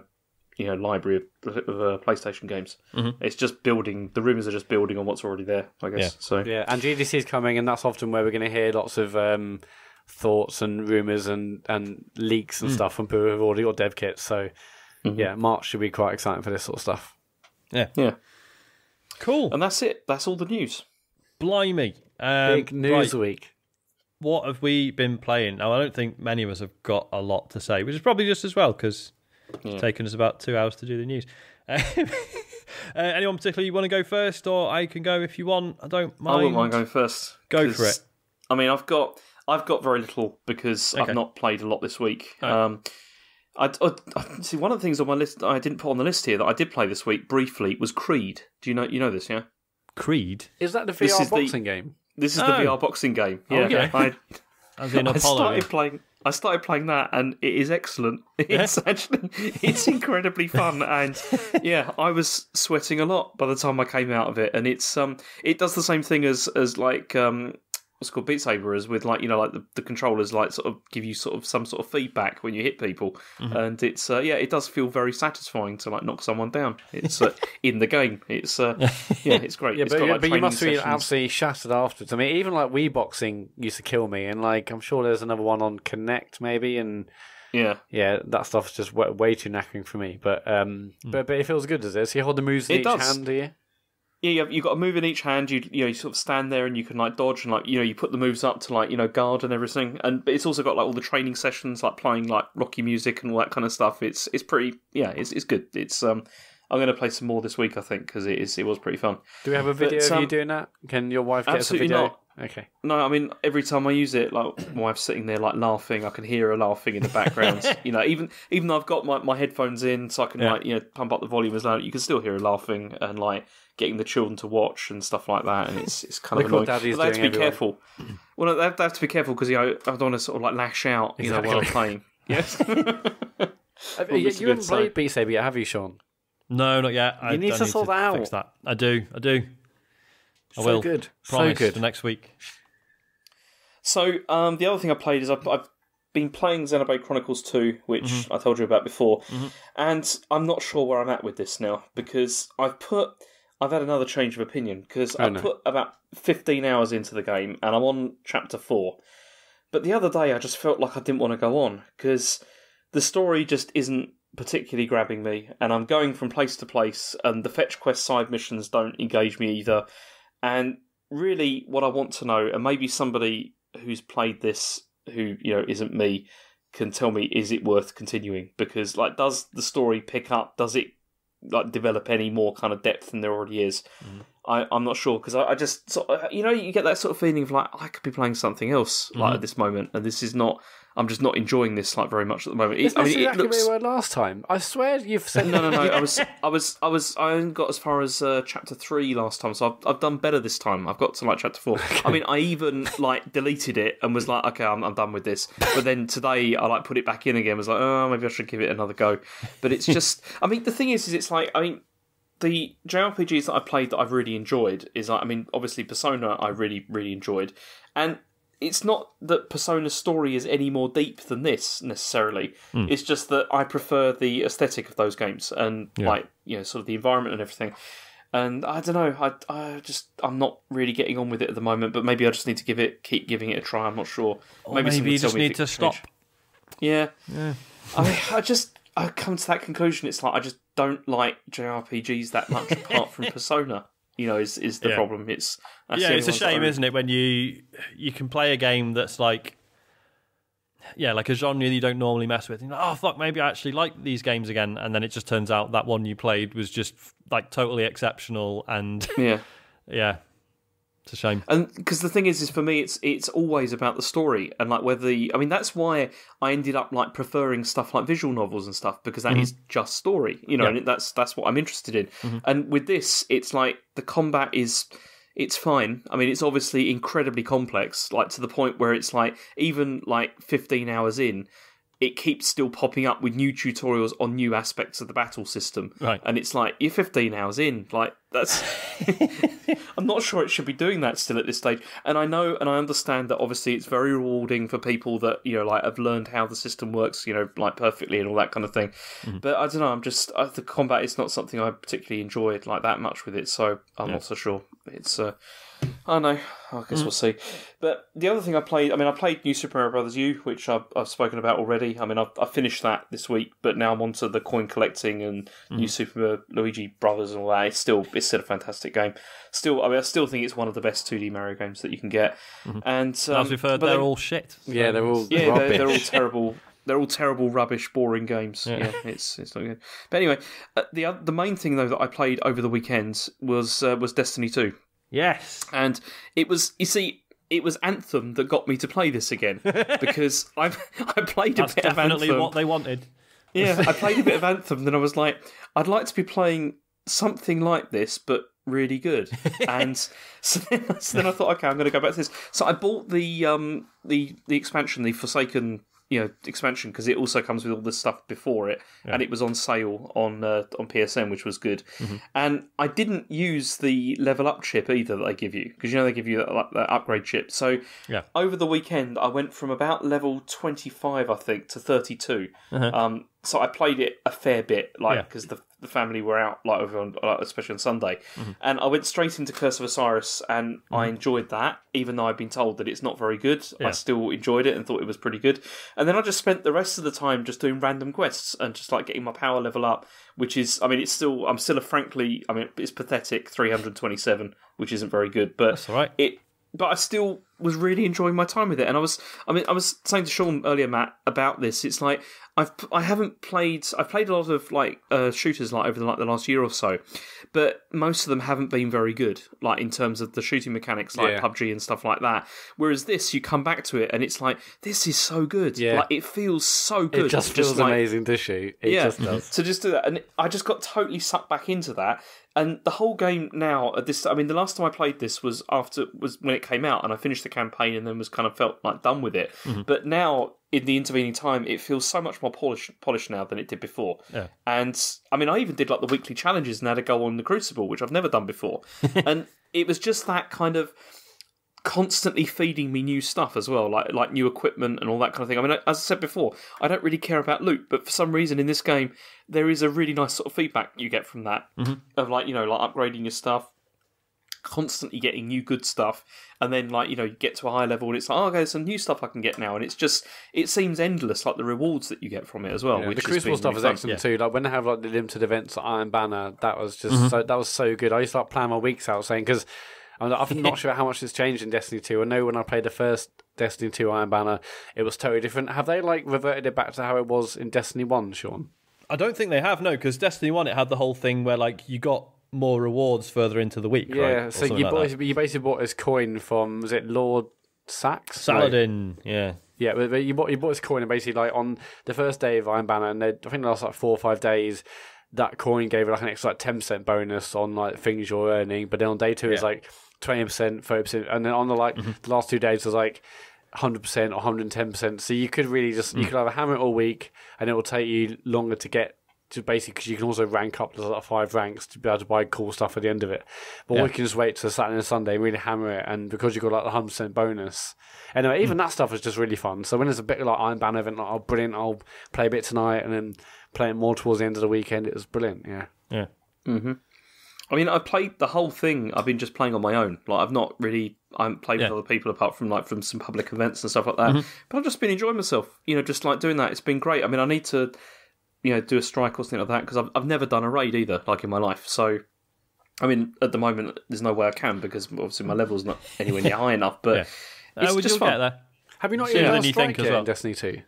I've done one strike, I think, which I did with you and David, I think, when it first came out. But I've not done any others. I've done tons even with randoms, and even that's been fine. You can. The strikes aren't. You know, a lot of communication. The strikes are mostly just shoot and that's it. Yeah. But it's not like raids where you need to be on comms to talk about what happens next and how you do it together. But yeah, totally. But it's I'm onto Warmind next. So I'm gonna go through that, and then I'll do the proper Forsaken stuff. But I played it so much on Sunday that my eyes were hurting by the end of the day. I just kept on going back to it all the time, because I just thought, I just fancy playing, to see what happens next. What's the next good stuff I'm going to get. Yeah. And this evening I was just thinking, I'd like to be playing this again now. Can I just? I was at work thinking about it today, and I just downloaded the Destiny 2 app and was just I'll just have a look at my character. Oh yeah, look at the stats and stuff.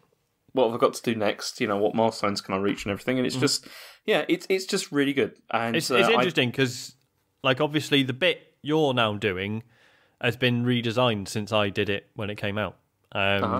So maybe it is better.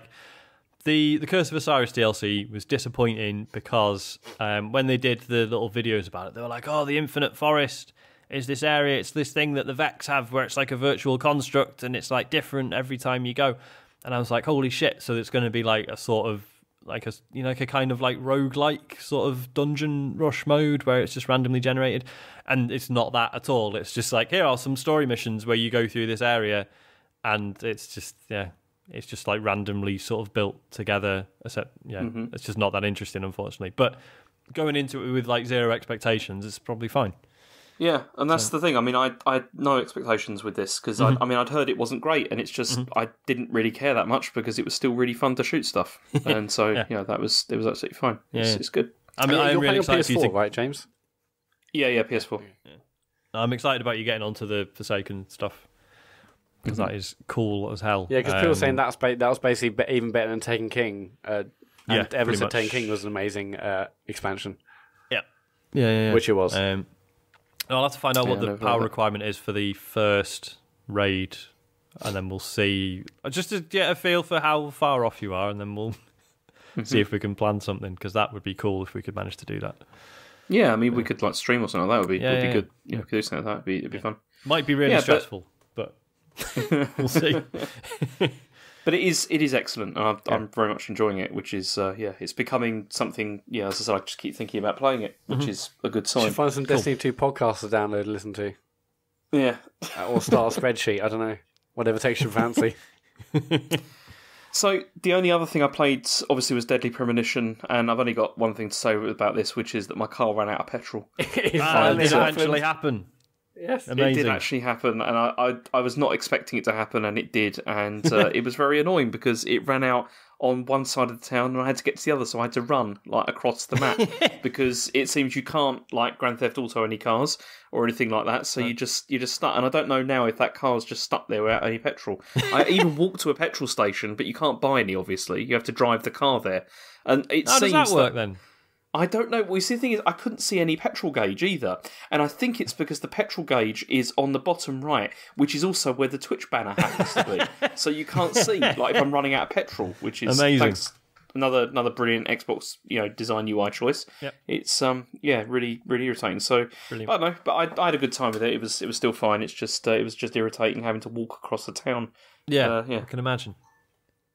But there you go. But that's it. It was amazing when that happened, because I think even in that stream you were saying this petrol thing still doesn't happen, Sean. I can't believe it. And but it did happen. And then Sean was in the chat like, "This is the best thing ever."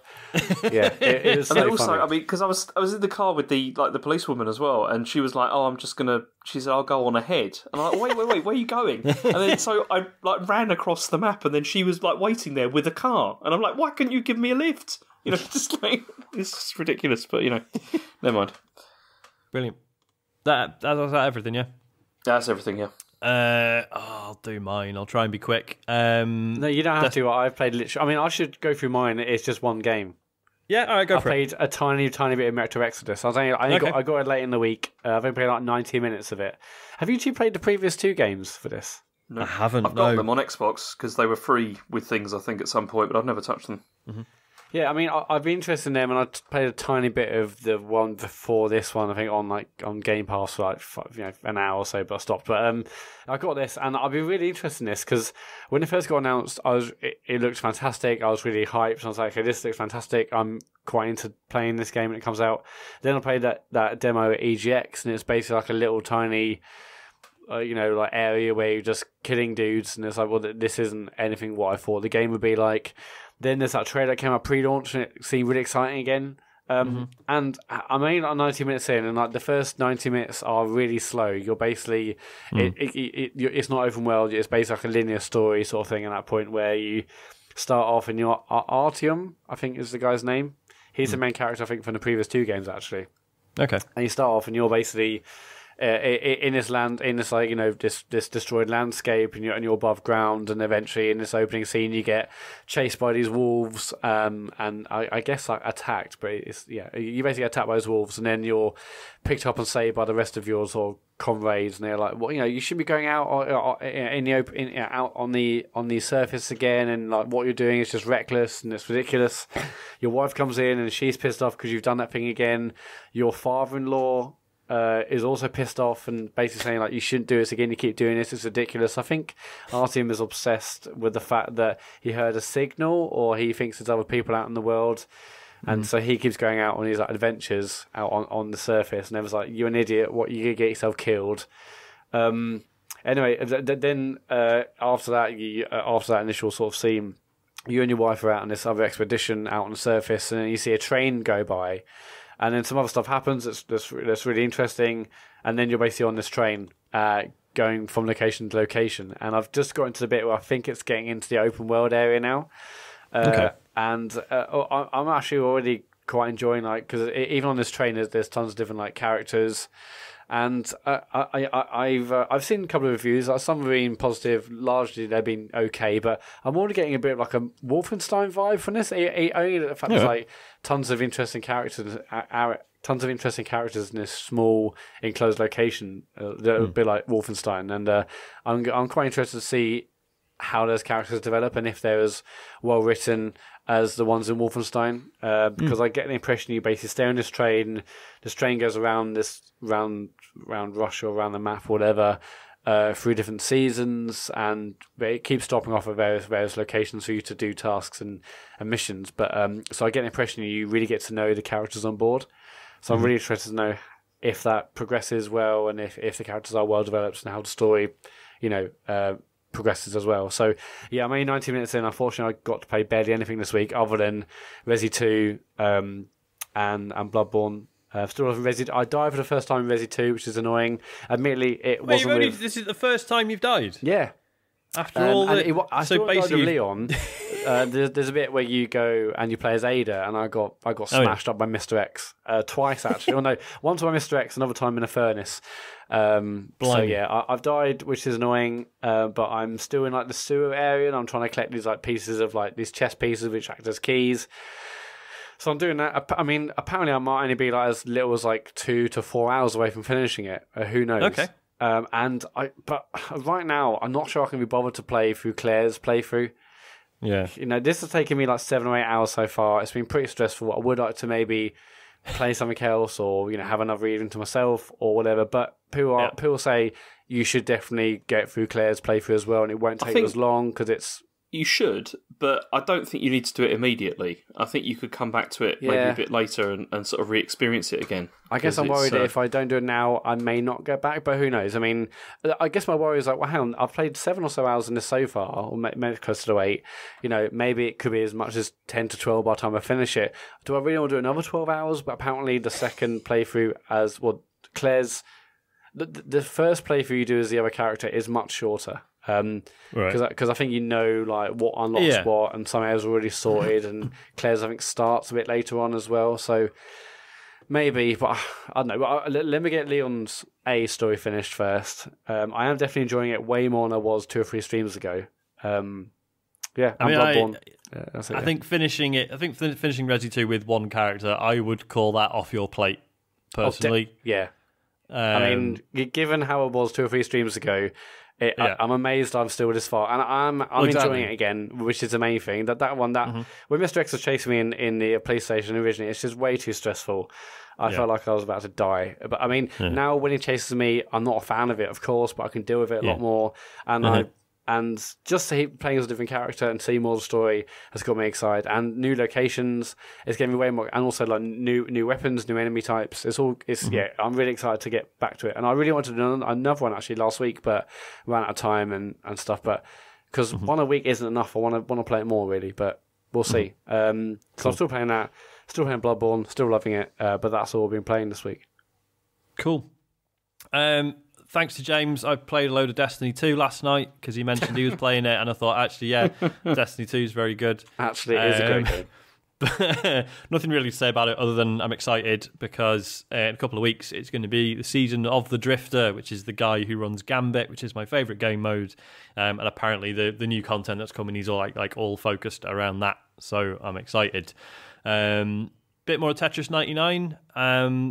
I managed to get into the top 10, which was nice. Oh, yeah. Which I'm just glad I'm making some progress because it just feels like everyone else is getting so much better all the time. So, yeah, I'm still dipping into that. It's really nice. Played a bit of Crackdown 3. Did a couple of hours more and was just like, this is fine. This is great. It's just, it's not the best game in the world, but it's just quite weirdly relaxing, quite sort of meditative, because it's like it's a third-person shooter, but it's barely a shooter because you just lock onto people and shoot, and then but with the amount of enemies and stuff and the amount you sort of jump around, it makes sense. Like, and it like as a sort of laid-back action game, like it's perfectly fine.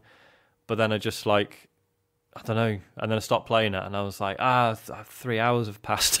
Yeah, exactly. It does that to you, though. It's very easy to spend time, because there's always, it always feels like there's an orb just out of reach. I mean, even when I was playing with James, I was like, okay, I'll get one orb. I was one there as well, and it's very much like one more orb sort of gameplay. I love it.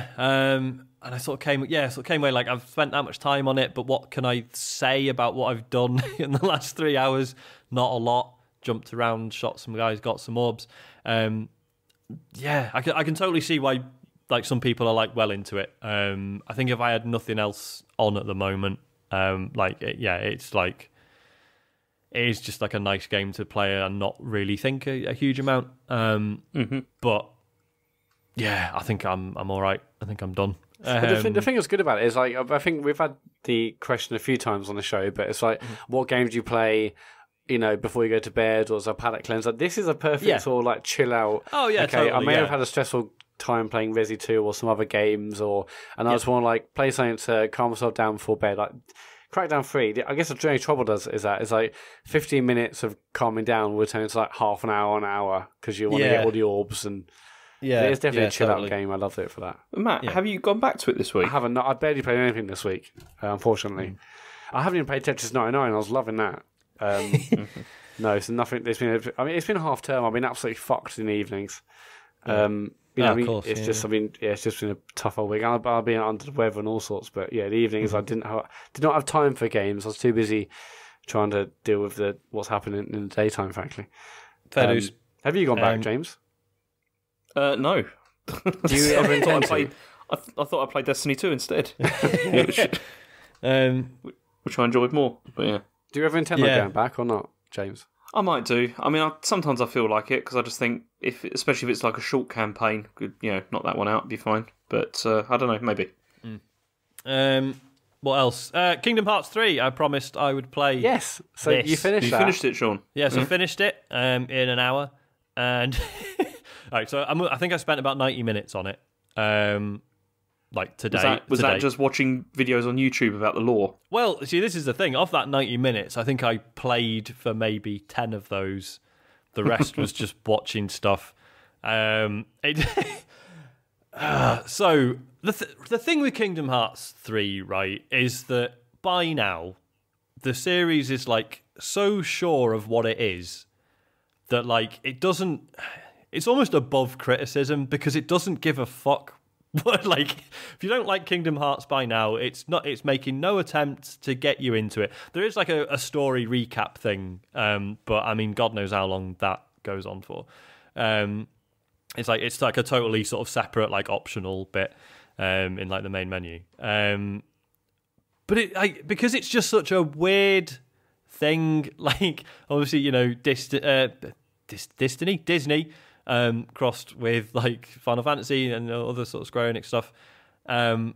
It's just such a weird idea to begin with, and it gets it's become so much weirder than it even needed to be.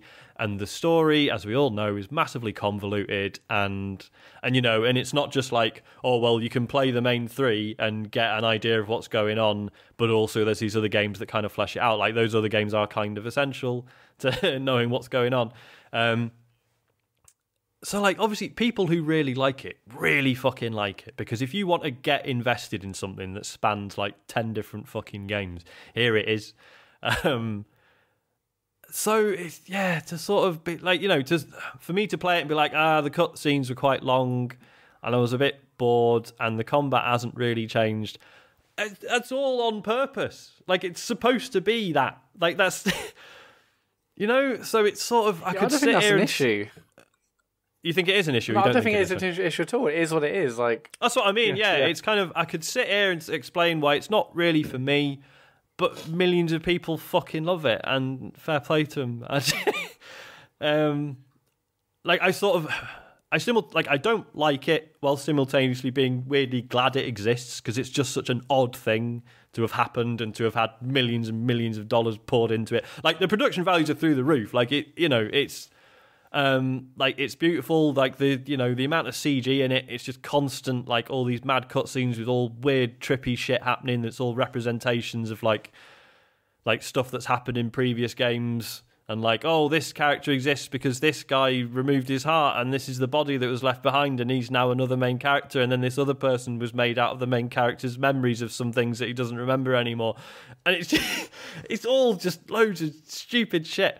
But do you think they go into too much detail in that regard, or do you think like do you think they have to? And actually, what they've done is they've actually complicated. Whereas they could just have told you a story, in this one game, and if you want to go back and learn the backstory, you can, and there's reasons why the characters are where they are and what they're doing, But I do think they've actually made it overcomplicated because like you start every one of these games and you're just like, okay, this will carry on from where the last one left off, and it absolutely doesn't. Like, and it doesn't even come up saying like, oh, by the way, if you want to know what's going on, play these games, or here's like a little cutscene that explains what you've missed. It's just like, don't give a fuck. Like, just throws you into it. But like you said, you got to kind of admire this. Exactly. It's so unapologetic about it. Yeah. There's just something really brazen about it. I don't know. It's difficult to hate it, really. The soundtrack's incredible. Obviously, like that goes without saying. It's really interesting, like the sort of the Disney effect.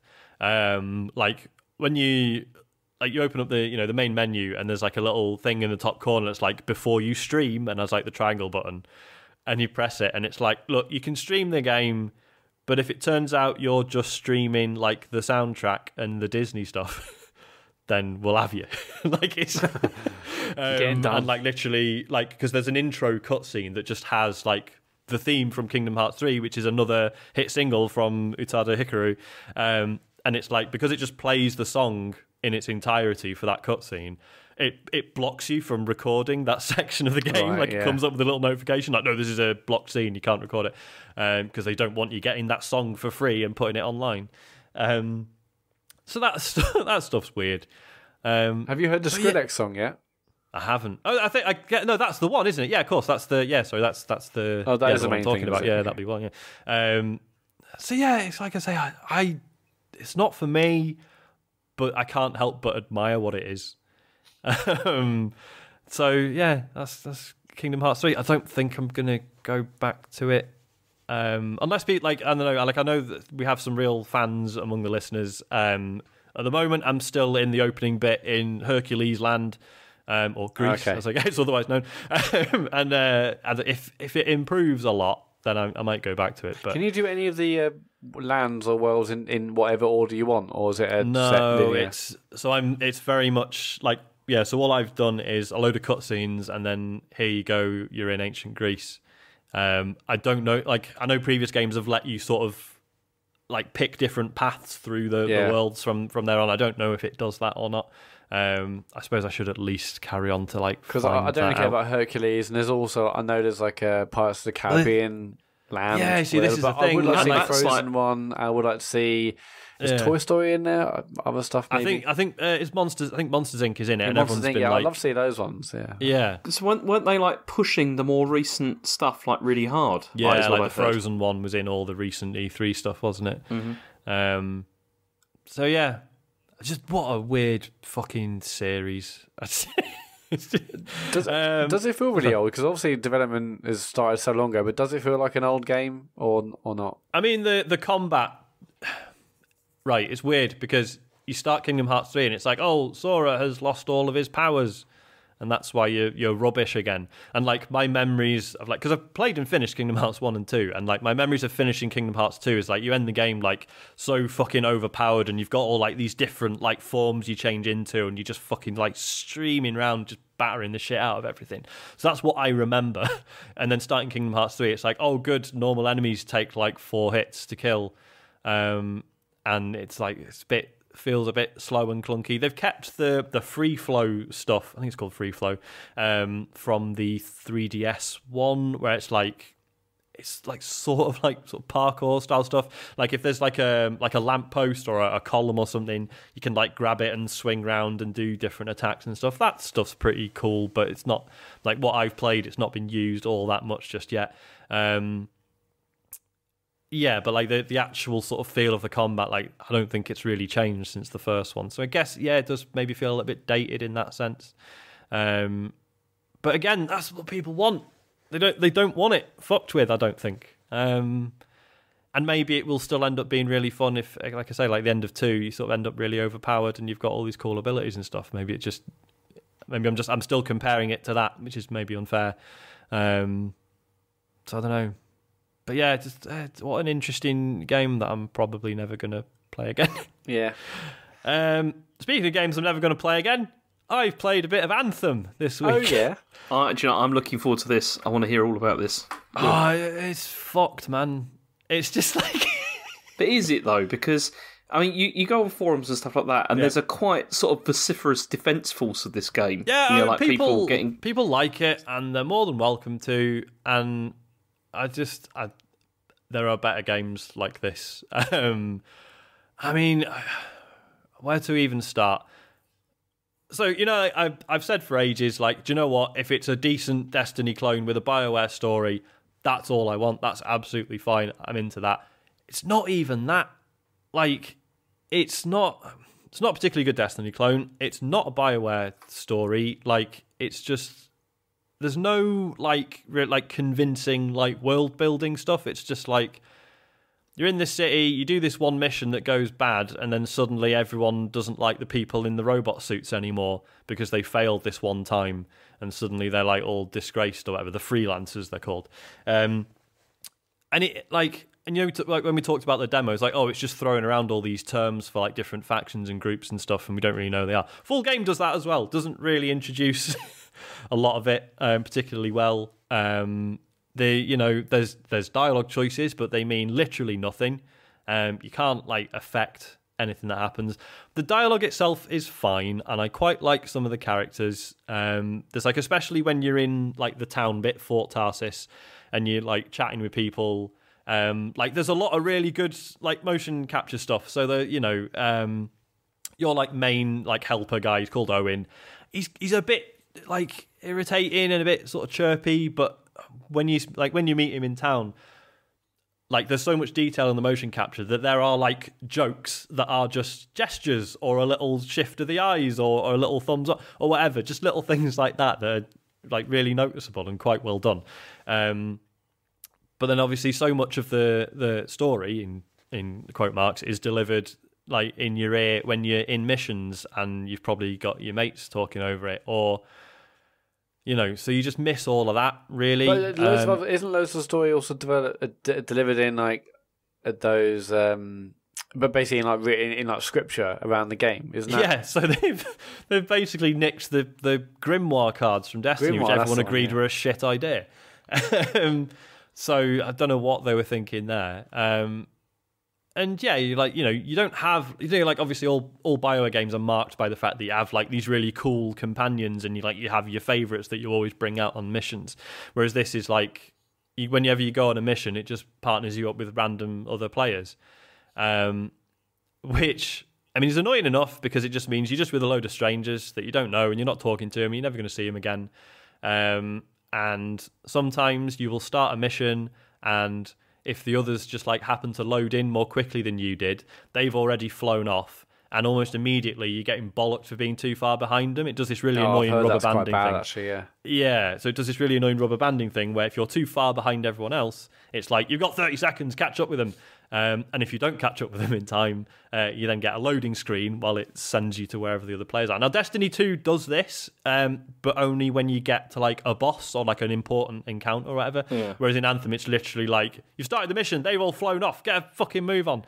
That's ridiculous because there's much more capacity for you to be far apart because there's lots of flying in because it's such a huge world and everyone can fly. And I'd expect that more of Destiny when like, okay, there's not a lot you can redo. You should just sort of start to sit together. Like, there's tons of flying in this, so I'd imagine if anything they should make that much bigger than anything you do in Destiny because they should expect you to be apart. Go sorry. Sorry, I mean, is the loading as bad as people have said? Yes. Like with this? I mean, I gather they've patched it. So I'm playing on PC, and so they've put out this big launch day patch. So I was like, do you know what? I should give it another go when that comes out. And I started downloading it. It was another like 4 gig. And then I started reading reports that it actually breaks the PC version quite a lot and actually makes the frame rate worse and stuff. I was like, do you know what? I'm not doing it. I don't care. What else? So the map is fucking useless. There's no waypoints, is there? There's no, you can't set waypoints. Like the map is that baffling. Yeah, the map is just like a satellite view. So bearing in mind, this is like a really vertical game where you can fly, and the map is just this like satellite view of the area, and you can't you're looking at it. It's like, well, I don't know where like any tunnels are or walls or where like what my actual route anywhere is. It's just like a landmass that you're just like, well, I guess I need to head vaguely north to go where I want to. And whereas like Destiny, you can set a waypoint, and then wherever you are, it will point you at like the exit to the current bit you're in. That will lead you to the next bit that will lead you to where you're trying to get. Whereas this just has none of that. Am I also right in thinking there's only one? I don't mean like one area, but there's only one like environment. Yeah. If you know what I mean. Yeah, which is just is that like, true? Yeah, that is true, and it's like. And it all like it's beautiful, but it all pretty much looks the same. It's like just the one sort of biome. I don't know why. I mean, I guess it's just because of Mass Effect and all that kind of thing. I also thought this was like one of those ones where it was like different planets and all that kind of thing, but not. It seems it's just one place. It's just one place with all like dungeons everywhere. But some of the dungeons are quite different. I'm sure I've watched like a few streams this over the weekend, and I've seen like some crazy neon stuff and all sorts. So there's some some like really are different. Yeah, there's some like really techie stuff and some sort of quite sort of ancient, sort of tribally looking stuff. Which is fine, I guess. What else? Oh yeah, so when you start a mission and there's other people there, and I mentioned that they might have loaded in a bit more quickly than you and flown off. Sometimes you can, so you say you're doing like an important story mission, you can join a group that's already like halfway through or even at the boss. And you're just like, okay, that's cleared that mission then. I have no idea what happened. And then that's it. You've done that story mission. You carry on with the story having no idea what's just taken place.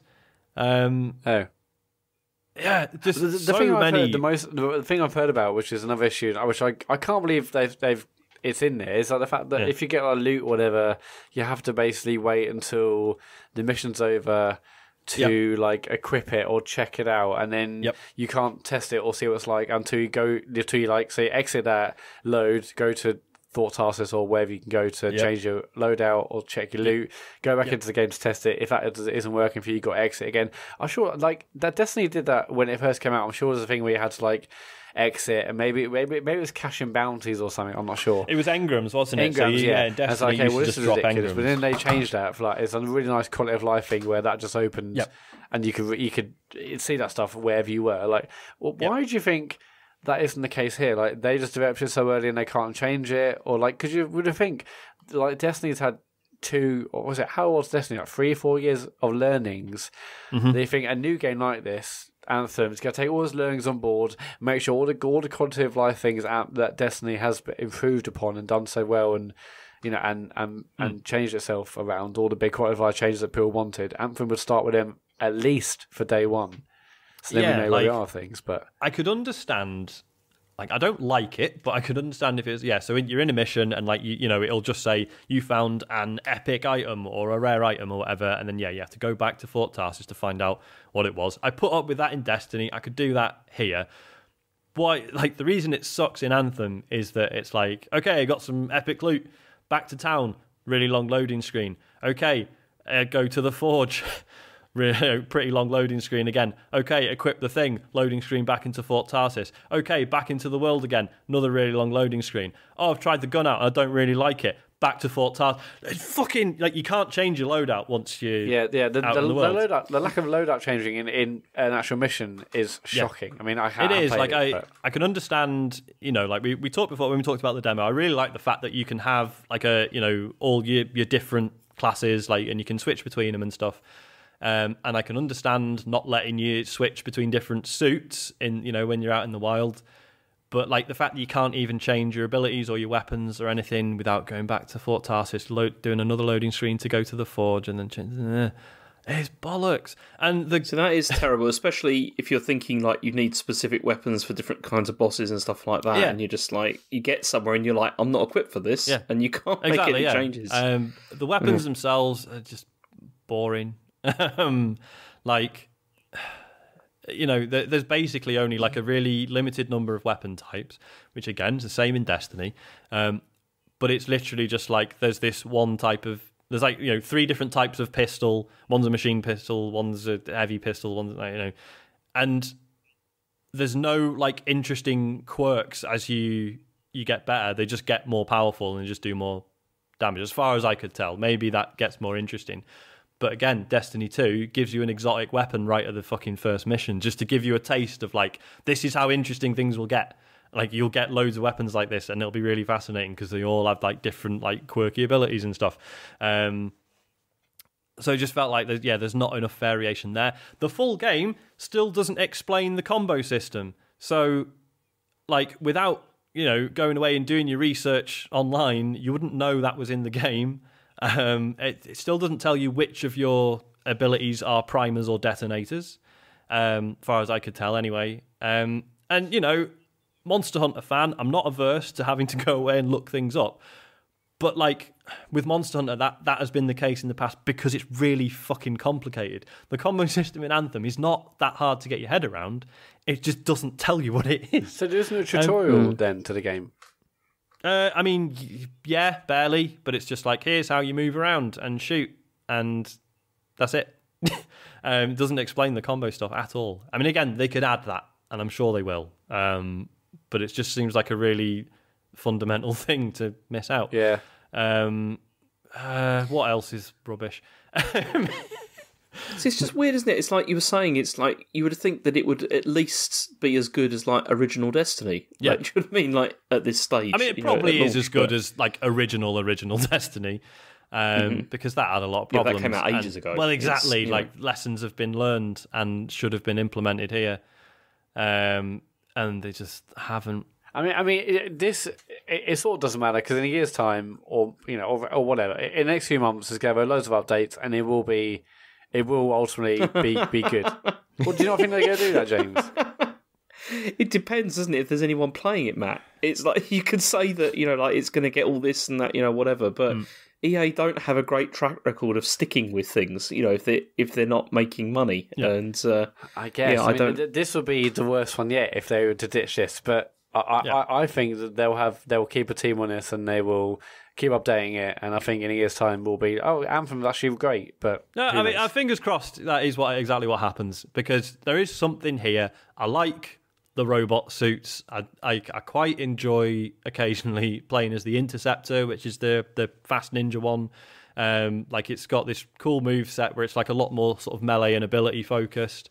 Like, you know, it's all about like, it's got these 2 blades and you can like spin around with those and kill loads of people. And like, if you're flying and you press the melee button, it goes into this really cool spin that like sort of auto aims at an enemy, so it looks like you've just totally fluked this like brilliant like dive onto an enemy and killed them.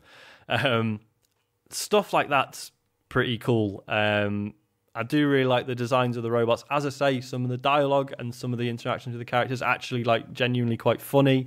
A lot of really good voice acting. It's just, I don't know.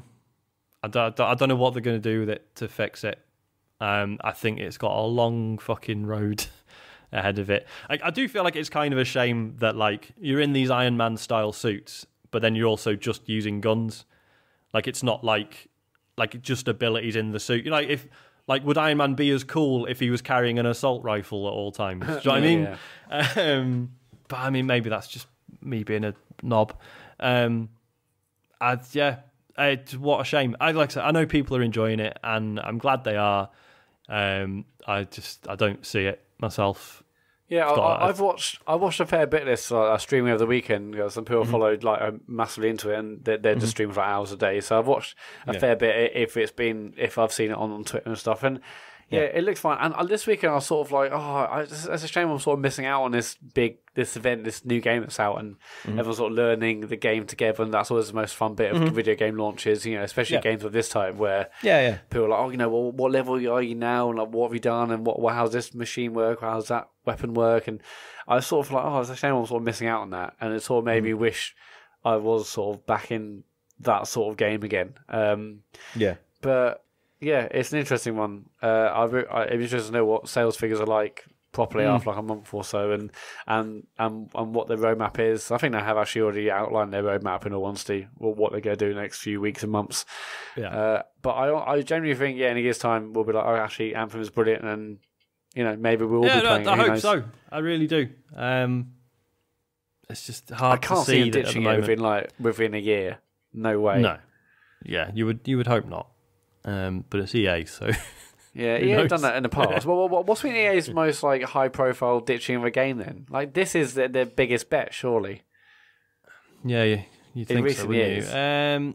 Well, so they actually did. I mean, it's all the Star Wars stuff, isn't it? But then none of them even made it to release. Exactly. Obviously, Battlefront 2 was a bit of a car crash, but but they didn't ditch that. I mean, it's not a case of ditching it though. It's just a case of just scaling it back or whatever, and just like not supporting it that much and just leaving it. Yeah.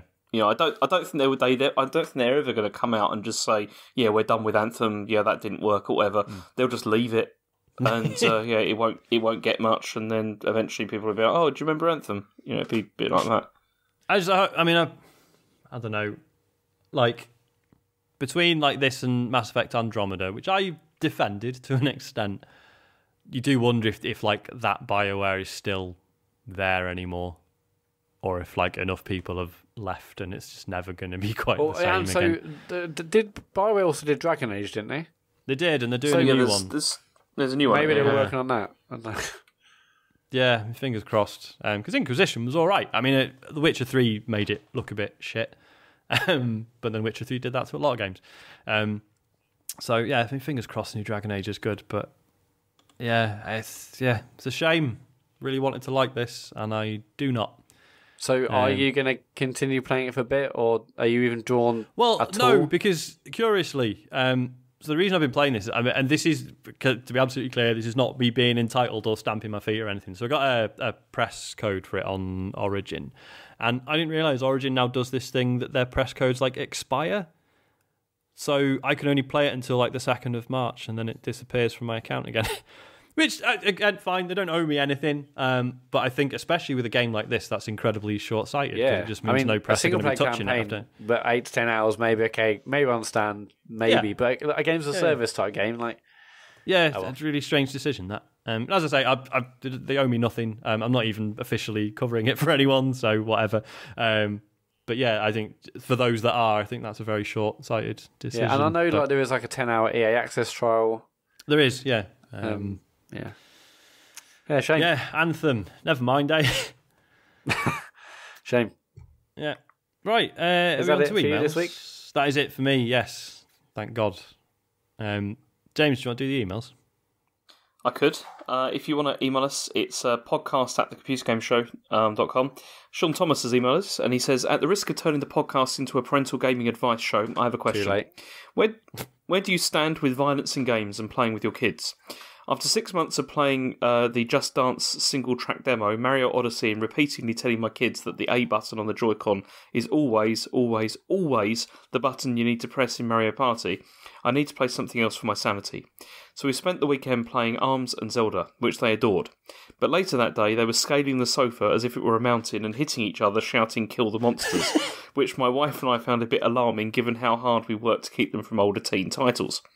They're only 5 and 2, but the core gameplay of ARMS is a good workout for the oldest, and she also loves the story of Breath of the Wild, given it's essentially a knight on a horse racing to save a princess from an enchanted castle. Yeah, but it is a bland open world, so, you know.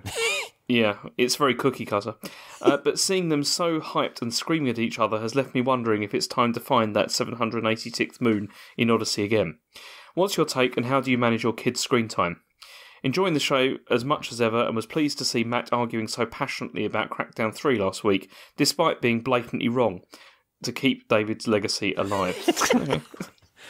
quite pleased with that. It's like 2 people taken down in one go. Yeah, I wouldn't say taken down. Talking nonsense. I mean, so obviously, I mean, my kid's only 16 months old. So this isn't something I've had to really contend with. What it did make me think about was when I was young. I think it must have been sort of 9 or 10 by this point. We got our first PC, and we had a demo of Little Big Adventure 2.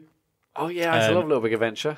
Yeah, and like playing the demo of that, like I just used to run around in like combat mode and just hit people because up to that point I hadn't played a game where you just walked around and talked to people. So that was like, well, this is how you interface with virtual worlds. You just run around fighting people. You just hit. So, yeah. So it's not so much that I worry about Isaac seeing violent things. I just want to make sure he knows like how broad games are and that they're not, which I think is easier now than it's ever been. Do you know what I mean? Like I just want to make sure he knows the that broader experiences are the ones that's going to take until he's older to really understand the minutiae of different stories, and obviously they can be quite complex, and they touch on things that you'd develop on in real later life. I mean, Gone Home might be a much more varied title, but he obviously is not going to understand any of that. It's just going to be walking around the house, isn't he? On his second birthday, I'm going to get him the collector's edition of Dear Esther.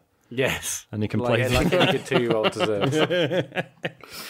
I see what you mean. It's the fact is non-violent games are generally harder to get your head around, like in a lot of ways. But yeah, I don't know. What I mean, your kids are a bit older. So where are you up to with this stuff? Go on, James. I mean, Elodie doesn't really play games, so yeah. Oh, of course, yeah. I mean, let me think about it. I mean, my kids mostly only play Switch stuff, mostly. And, I mean, they play 3DS, but it's like all of the games they got on that are basically like age appropriate. Mm-hmm. The parental control app for the Switch is also excellent because you can like whitelist stuff if you want to, and it does work with all the age ratings and everything. I think my son... I think the closest I got to violence with him with stuff is, I mean, he plays like Smash Brothers. I mean, he's nearly 6 now, and he's played ARMS as well, and that was fine. I don't think I would have. I never let them play stuff like that when they were younger, though. Like when they were like significantly younger than that. And my daughter's just not really that interested in that kind of style of game anyway. Yeah. Although she loved Breath of the Wild. You know, she loved like playing that and sort of going around in that. But my son's less interested in that. I mean, he only really cares about Mario anyway. It's just he gravitates towards just like things like Captain Toad and like Mario Odyssey and stuff. But he does like Smash Brothers. But I wouldn't say I've ever noticed it making him any more violent than he already is. Like, if you know what I mean. Like, as in, he does like play fighting and stuff like that anyway. Yeah. But I don't know. But I haven't. I don't let them like watch stuff on like PS4 or stuff like that. Really, they only ever really play the Switch because I just don't want them playing that stuff yet until they get a bit older. Yeah. The PS4 is the machine I play in the evening usually, unless they're out. But yeah, the Switch stuff I feel pretty happy about, really. Yeah, I mean the situation that Sean Thomas mentions, find him climbing the sofa and shouting "kill the monsters." That sounds pretty funny to me. Maybe it was a bit more like aggressive than he's made out. Like I think there's an amount of it. Like kids will like act things out and play fight a little bit. I think that's relatively okay. Like I think if you're just waving it off as like, oh well, like well, of course they're going to kick the shit out of each other. I think as long as it's playful rather than like actually aggressive, I think that's probably fine. But I mean, I'm like no authority on this stuff, so yeah. I mean, and that stuff just going to happen whether I play games or not. I mean, Elodie doesn't play games, and I still hear like shouting to her like dollies, telling them off and stuff, and yeah. I mean, it sounds like I'm sure she mentioned the word "kill" the other day, and I was like, how have you even heard that word? But clearly, that it's something like that. I guess schoolmates and stuff. Jesus, I mean, yeah. I don't know. Yeah, fish an answer out of that. Somewhere. You mentioned screen time. I mean, I do limit that. Yeah, like it's in terms of Isaac, like because he's still so young, it's mostly like I know if I need to use the toilet or make some food or whatever, I can sit him in front of Hey Doggy or T and Mo seems to be the new one. Oh and, yeah. He'll just sit and watch it. No questions asked. So it's more like. making sure that I don't make it too convenient for me. Do you know what I mean? And it's being mindful of like I know I can do this when I absolutely need to, but not when I just become a shortcut. Yeah, like which is not good. Yeah, not just doing it when I feel like doing something else. But yeah, I mean, they recommend like no screen time until they're 18 months, and then they're allowed like an hour and a half a day or something. But yeah. I mean, I've got like all the timers on the Switch and stuff, so they can't use it anyway because you can set like daily timers and stuff like that. Yeah. I mean, they don't. We don't let my son use it during the week. He's only allowed to use it on the weekend because otherwise he would just use it all the time because he's like really obsessed with it. Yeah. But even on the weekend, he's quite good about it because it just locks you out and you can't use it anyway. Okay. And we do similar things with just like TV and stuff because otherwise they would just sit there for a long time and just do it. But then it's funny because even when even when he's not like playing on Switch and stuff, he's making up games about all the stuff, like all the characters and things like that, just like with his sister and things. So yeah, because that sounds to me like it's feeding his imagination rather than starving it. It's like like I always say like I wouldn't worry so much about what Isaac plays if he even chooses to play games. He may not. But like, as long as he can like have a conversation about it, do you know what I mean? And I can actually talk to him about what he's playing and what he's enjoying and what he thinks about what he's seeing, and Yeah, I mean, it's like over the weekend, like my son just like he got load of paper and everything and said, "I'm going to write a book," and he wrote like a Mario thing and like stapled all the pages together and everything, and it's rubbish. But, just like his daddy. I mean, obviously, I didn't say that to him, but it's still really cool. Yeah. Like it was really nice to see. 5 years' time. Yeah. No. I mean, my daughter's really good. She's very good at drawing and stuff, but my son's terrible. And it's still really nice, to see him like. You're right. It's like it has fired the imagination, to like for him to do that sort of stuff, which is cool. Cool. Yeah, I mean, since the last show, I have now joined James's family. In the Nintendo Switch Online stakes, at least. New adopted and I was just wondering, James, can you limit my game time? And can you put anything? Actually, Matt, it's funny you say that because I was thinking about this. I was thinking, can I use this for the show in any way to like monitor what you're playing or anything like that? Turns out I can't. You can't, because I mean I can if I change the settings, but then I think you have to agree to it, like because you're not a. You can't limit my game time or like put on like parental locks. I was going to put you on as a supervised account, so then you'd have to like, if you wanted to like download anything 18 or plus, I'd have to get a pin and all that stuff. Yeah. Imagine getting a text message, what's the pin, James? I want to play Mortal Kombat, what's the pin? I hope you can't monitor how long I've been playing. That'd be a disaster. No, I can't do that, unfortunately, because I know I did have a look, and unfortunately I can't. It doesn't work, because it doesn't work that way. Thank God. Right, that's it for tweets. Emails. Yeah. Let's do a couple of tweets and get the hell out of here. Yes. If you want to tweet us, it's at Computer Game Pod on Twitter. The first one I didn't want to read, but I got mugged off on Twitter enough. I might as well read it. Nathan, Matt's low expectations and passionate defence of mediocrity. What other video games remind you of Crystal Palace? And he did that, and I had got like loads of people jumping on this and like liking this. Like, it's hilarious. It was one of the best tweets of the year so far. And he's a Villa fan. I mean, come on. It's like, let's jump on Palace. Like, we beat Leicester 4-1 the weekend. Anyway, it doesn't matter. Yeah. Roy's doing a good job. Yeah, oldest manager in the game, and he's still crushing it. We've got 30 points. Anyway, but let's not get into it. It's not worth talking about. So media games, but I mean, what other games are mediocre but you absolutely love? I guess is the question. Well, just have a look at Game Pass. What exclusive games are on there that are like that? Super Lucky's Tale. Mention that again. I'd still maintain that I really enjoyed Too Human. It's all right. It's a pretty good game. See, you would have been ripped apart if you had that opinion on this podcast. And it was like, the new game's out, Too Human. Yeah, and I'd be like, it's all right, actually. Fuck you. Although I still insist that the incredibly long death animation would be fine if it hadn't happened before we all had smartphones and Twitter. So I'd be like, 30-second death animation. What's going on Twitter? Oh, I'm back in the game. It's fine. But when you're just forced to sit there, I'm like, you've got nothing else to watch. Yeah. I think that game would have been fine. It was released too early. It was ahead of its time. No, yeah. that's a joke. They were planning on making a trilogy, weren't they? They were. That's never going to happen. No. We'll never even see the second one. Maybe Microsoft could bring that back as a franchise. Mate, I would buy an Xbox for that. If that was, No, you wouldn't. If that was, I actually would, just for the comedy value. So it was the Daikatana devs, wasn't it, who did that? No, it was Silicon Knights who did. Silicon Knights. Yeah, so they did Eternal Darkness, which is Eternal Darkness. Yeah, Are they still around? No. There's a whole thing attached to them. Yep. They've got a very interesting backstory. Yeah, I don't even know who has the rights to Too Human anymore. Probably no one. But probably not Dennis Dyack. Probably not. Probably not. He actually. So I did the Kane and Rince episode about Too Human, and he actually listened to it, and I don't think I was very nice about him. Oh no! Oh dear! Oh no! But it's Kane and Rince, so at least I definitely didn't swear. No, you didn't say fuck all bugger. No. Another football-related tweet, Rich at RichSpurs24. If David decided to return and substitute James, would James go quietly? Absolutely. Do you know what this is referencing? No problem with that. Sean. What? Sorry, what'd you say, Matt? Do you know what this is referencing? Absolutely no idea, sorry. Well, do you want to explain, James? Yesterday, Sean, was the League Cup final. Right.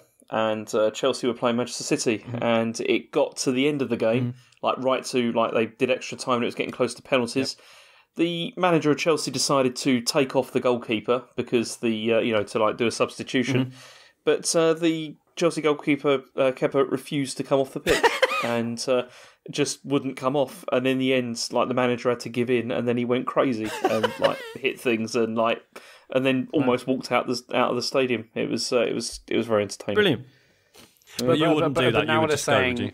it was just cross. It was just it mixed messages because crossed wires. Because that keeper had gone down with cramp a couple of times previously. So right. And then when he's like, "No, I don't want to come off," maybe he's like, "I'm fine now. I'm not injured anymore." But yeah, but Calibero had been warming up for half an hour before, so it's it definitely was coming on. It's I don't know.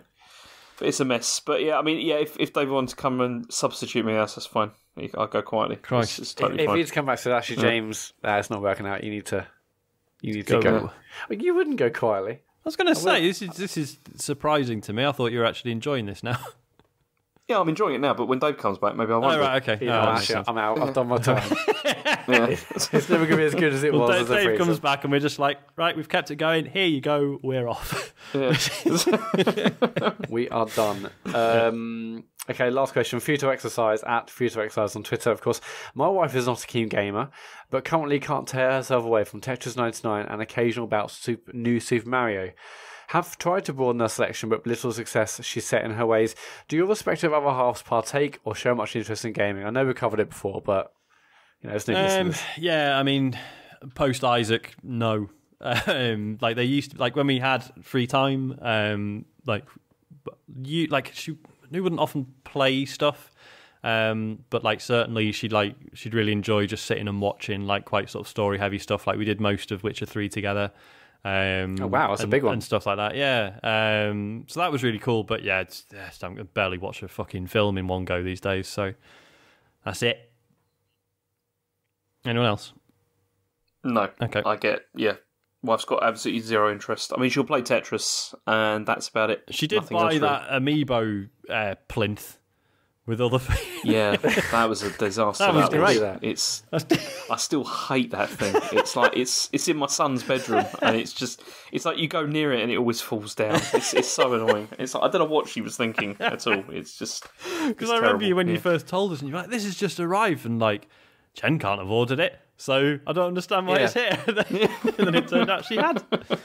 Yeah, brilliant. No, it made no sense at all. It still makes no sense. Yeah. It's terrible. Yeah. I mean, Jill got a little bit into Connect gaming when I had mine, so we played Dance Central a fair bit, and also I think we bought Dance. What's the other dancing games? They're still out on Wii these days.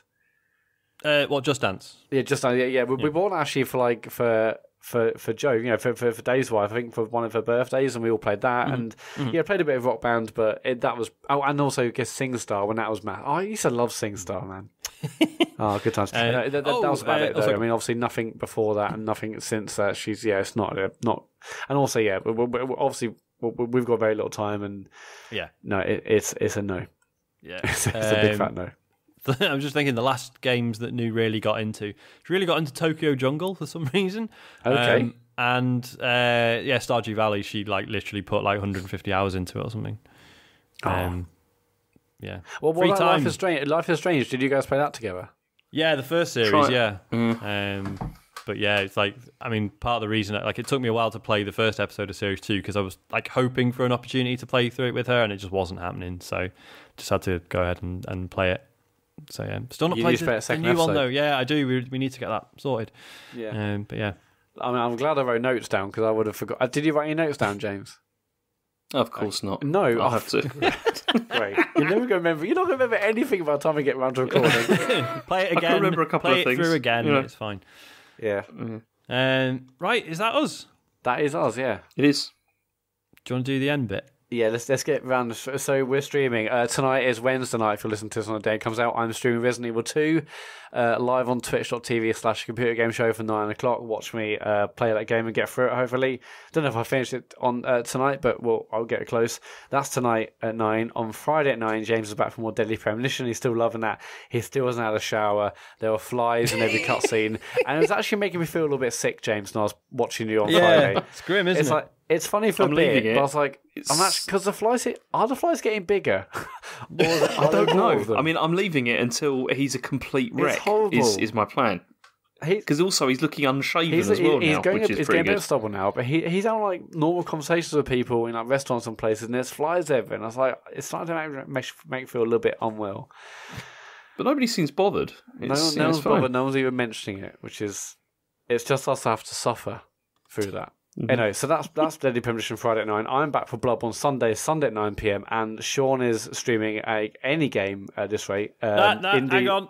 Right, I've got the next 3 weeks, Bowl. Have you? I've got, by the time this comes out, I've got the one you've just missed and the next 2 weeks planned out, and they are all 100% legit, independently developed video games. Brilliant. We're back on track. It's fine. Anyway, that's Tuesday nights from 9 p.m. Just go to Twitch, find us in the app, or just go to twitch.tv/computer game show, and we'll be streaming on those nights.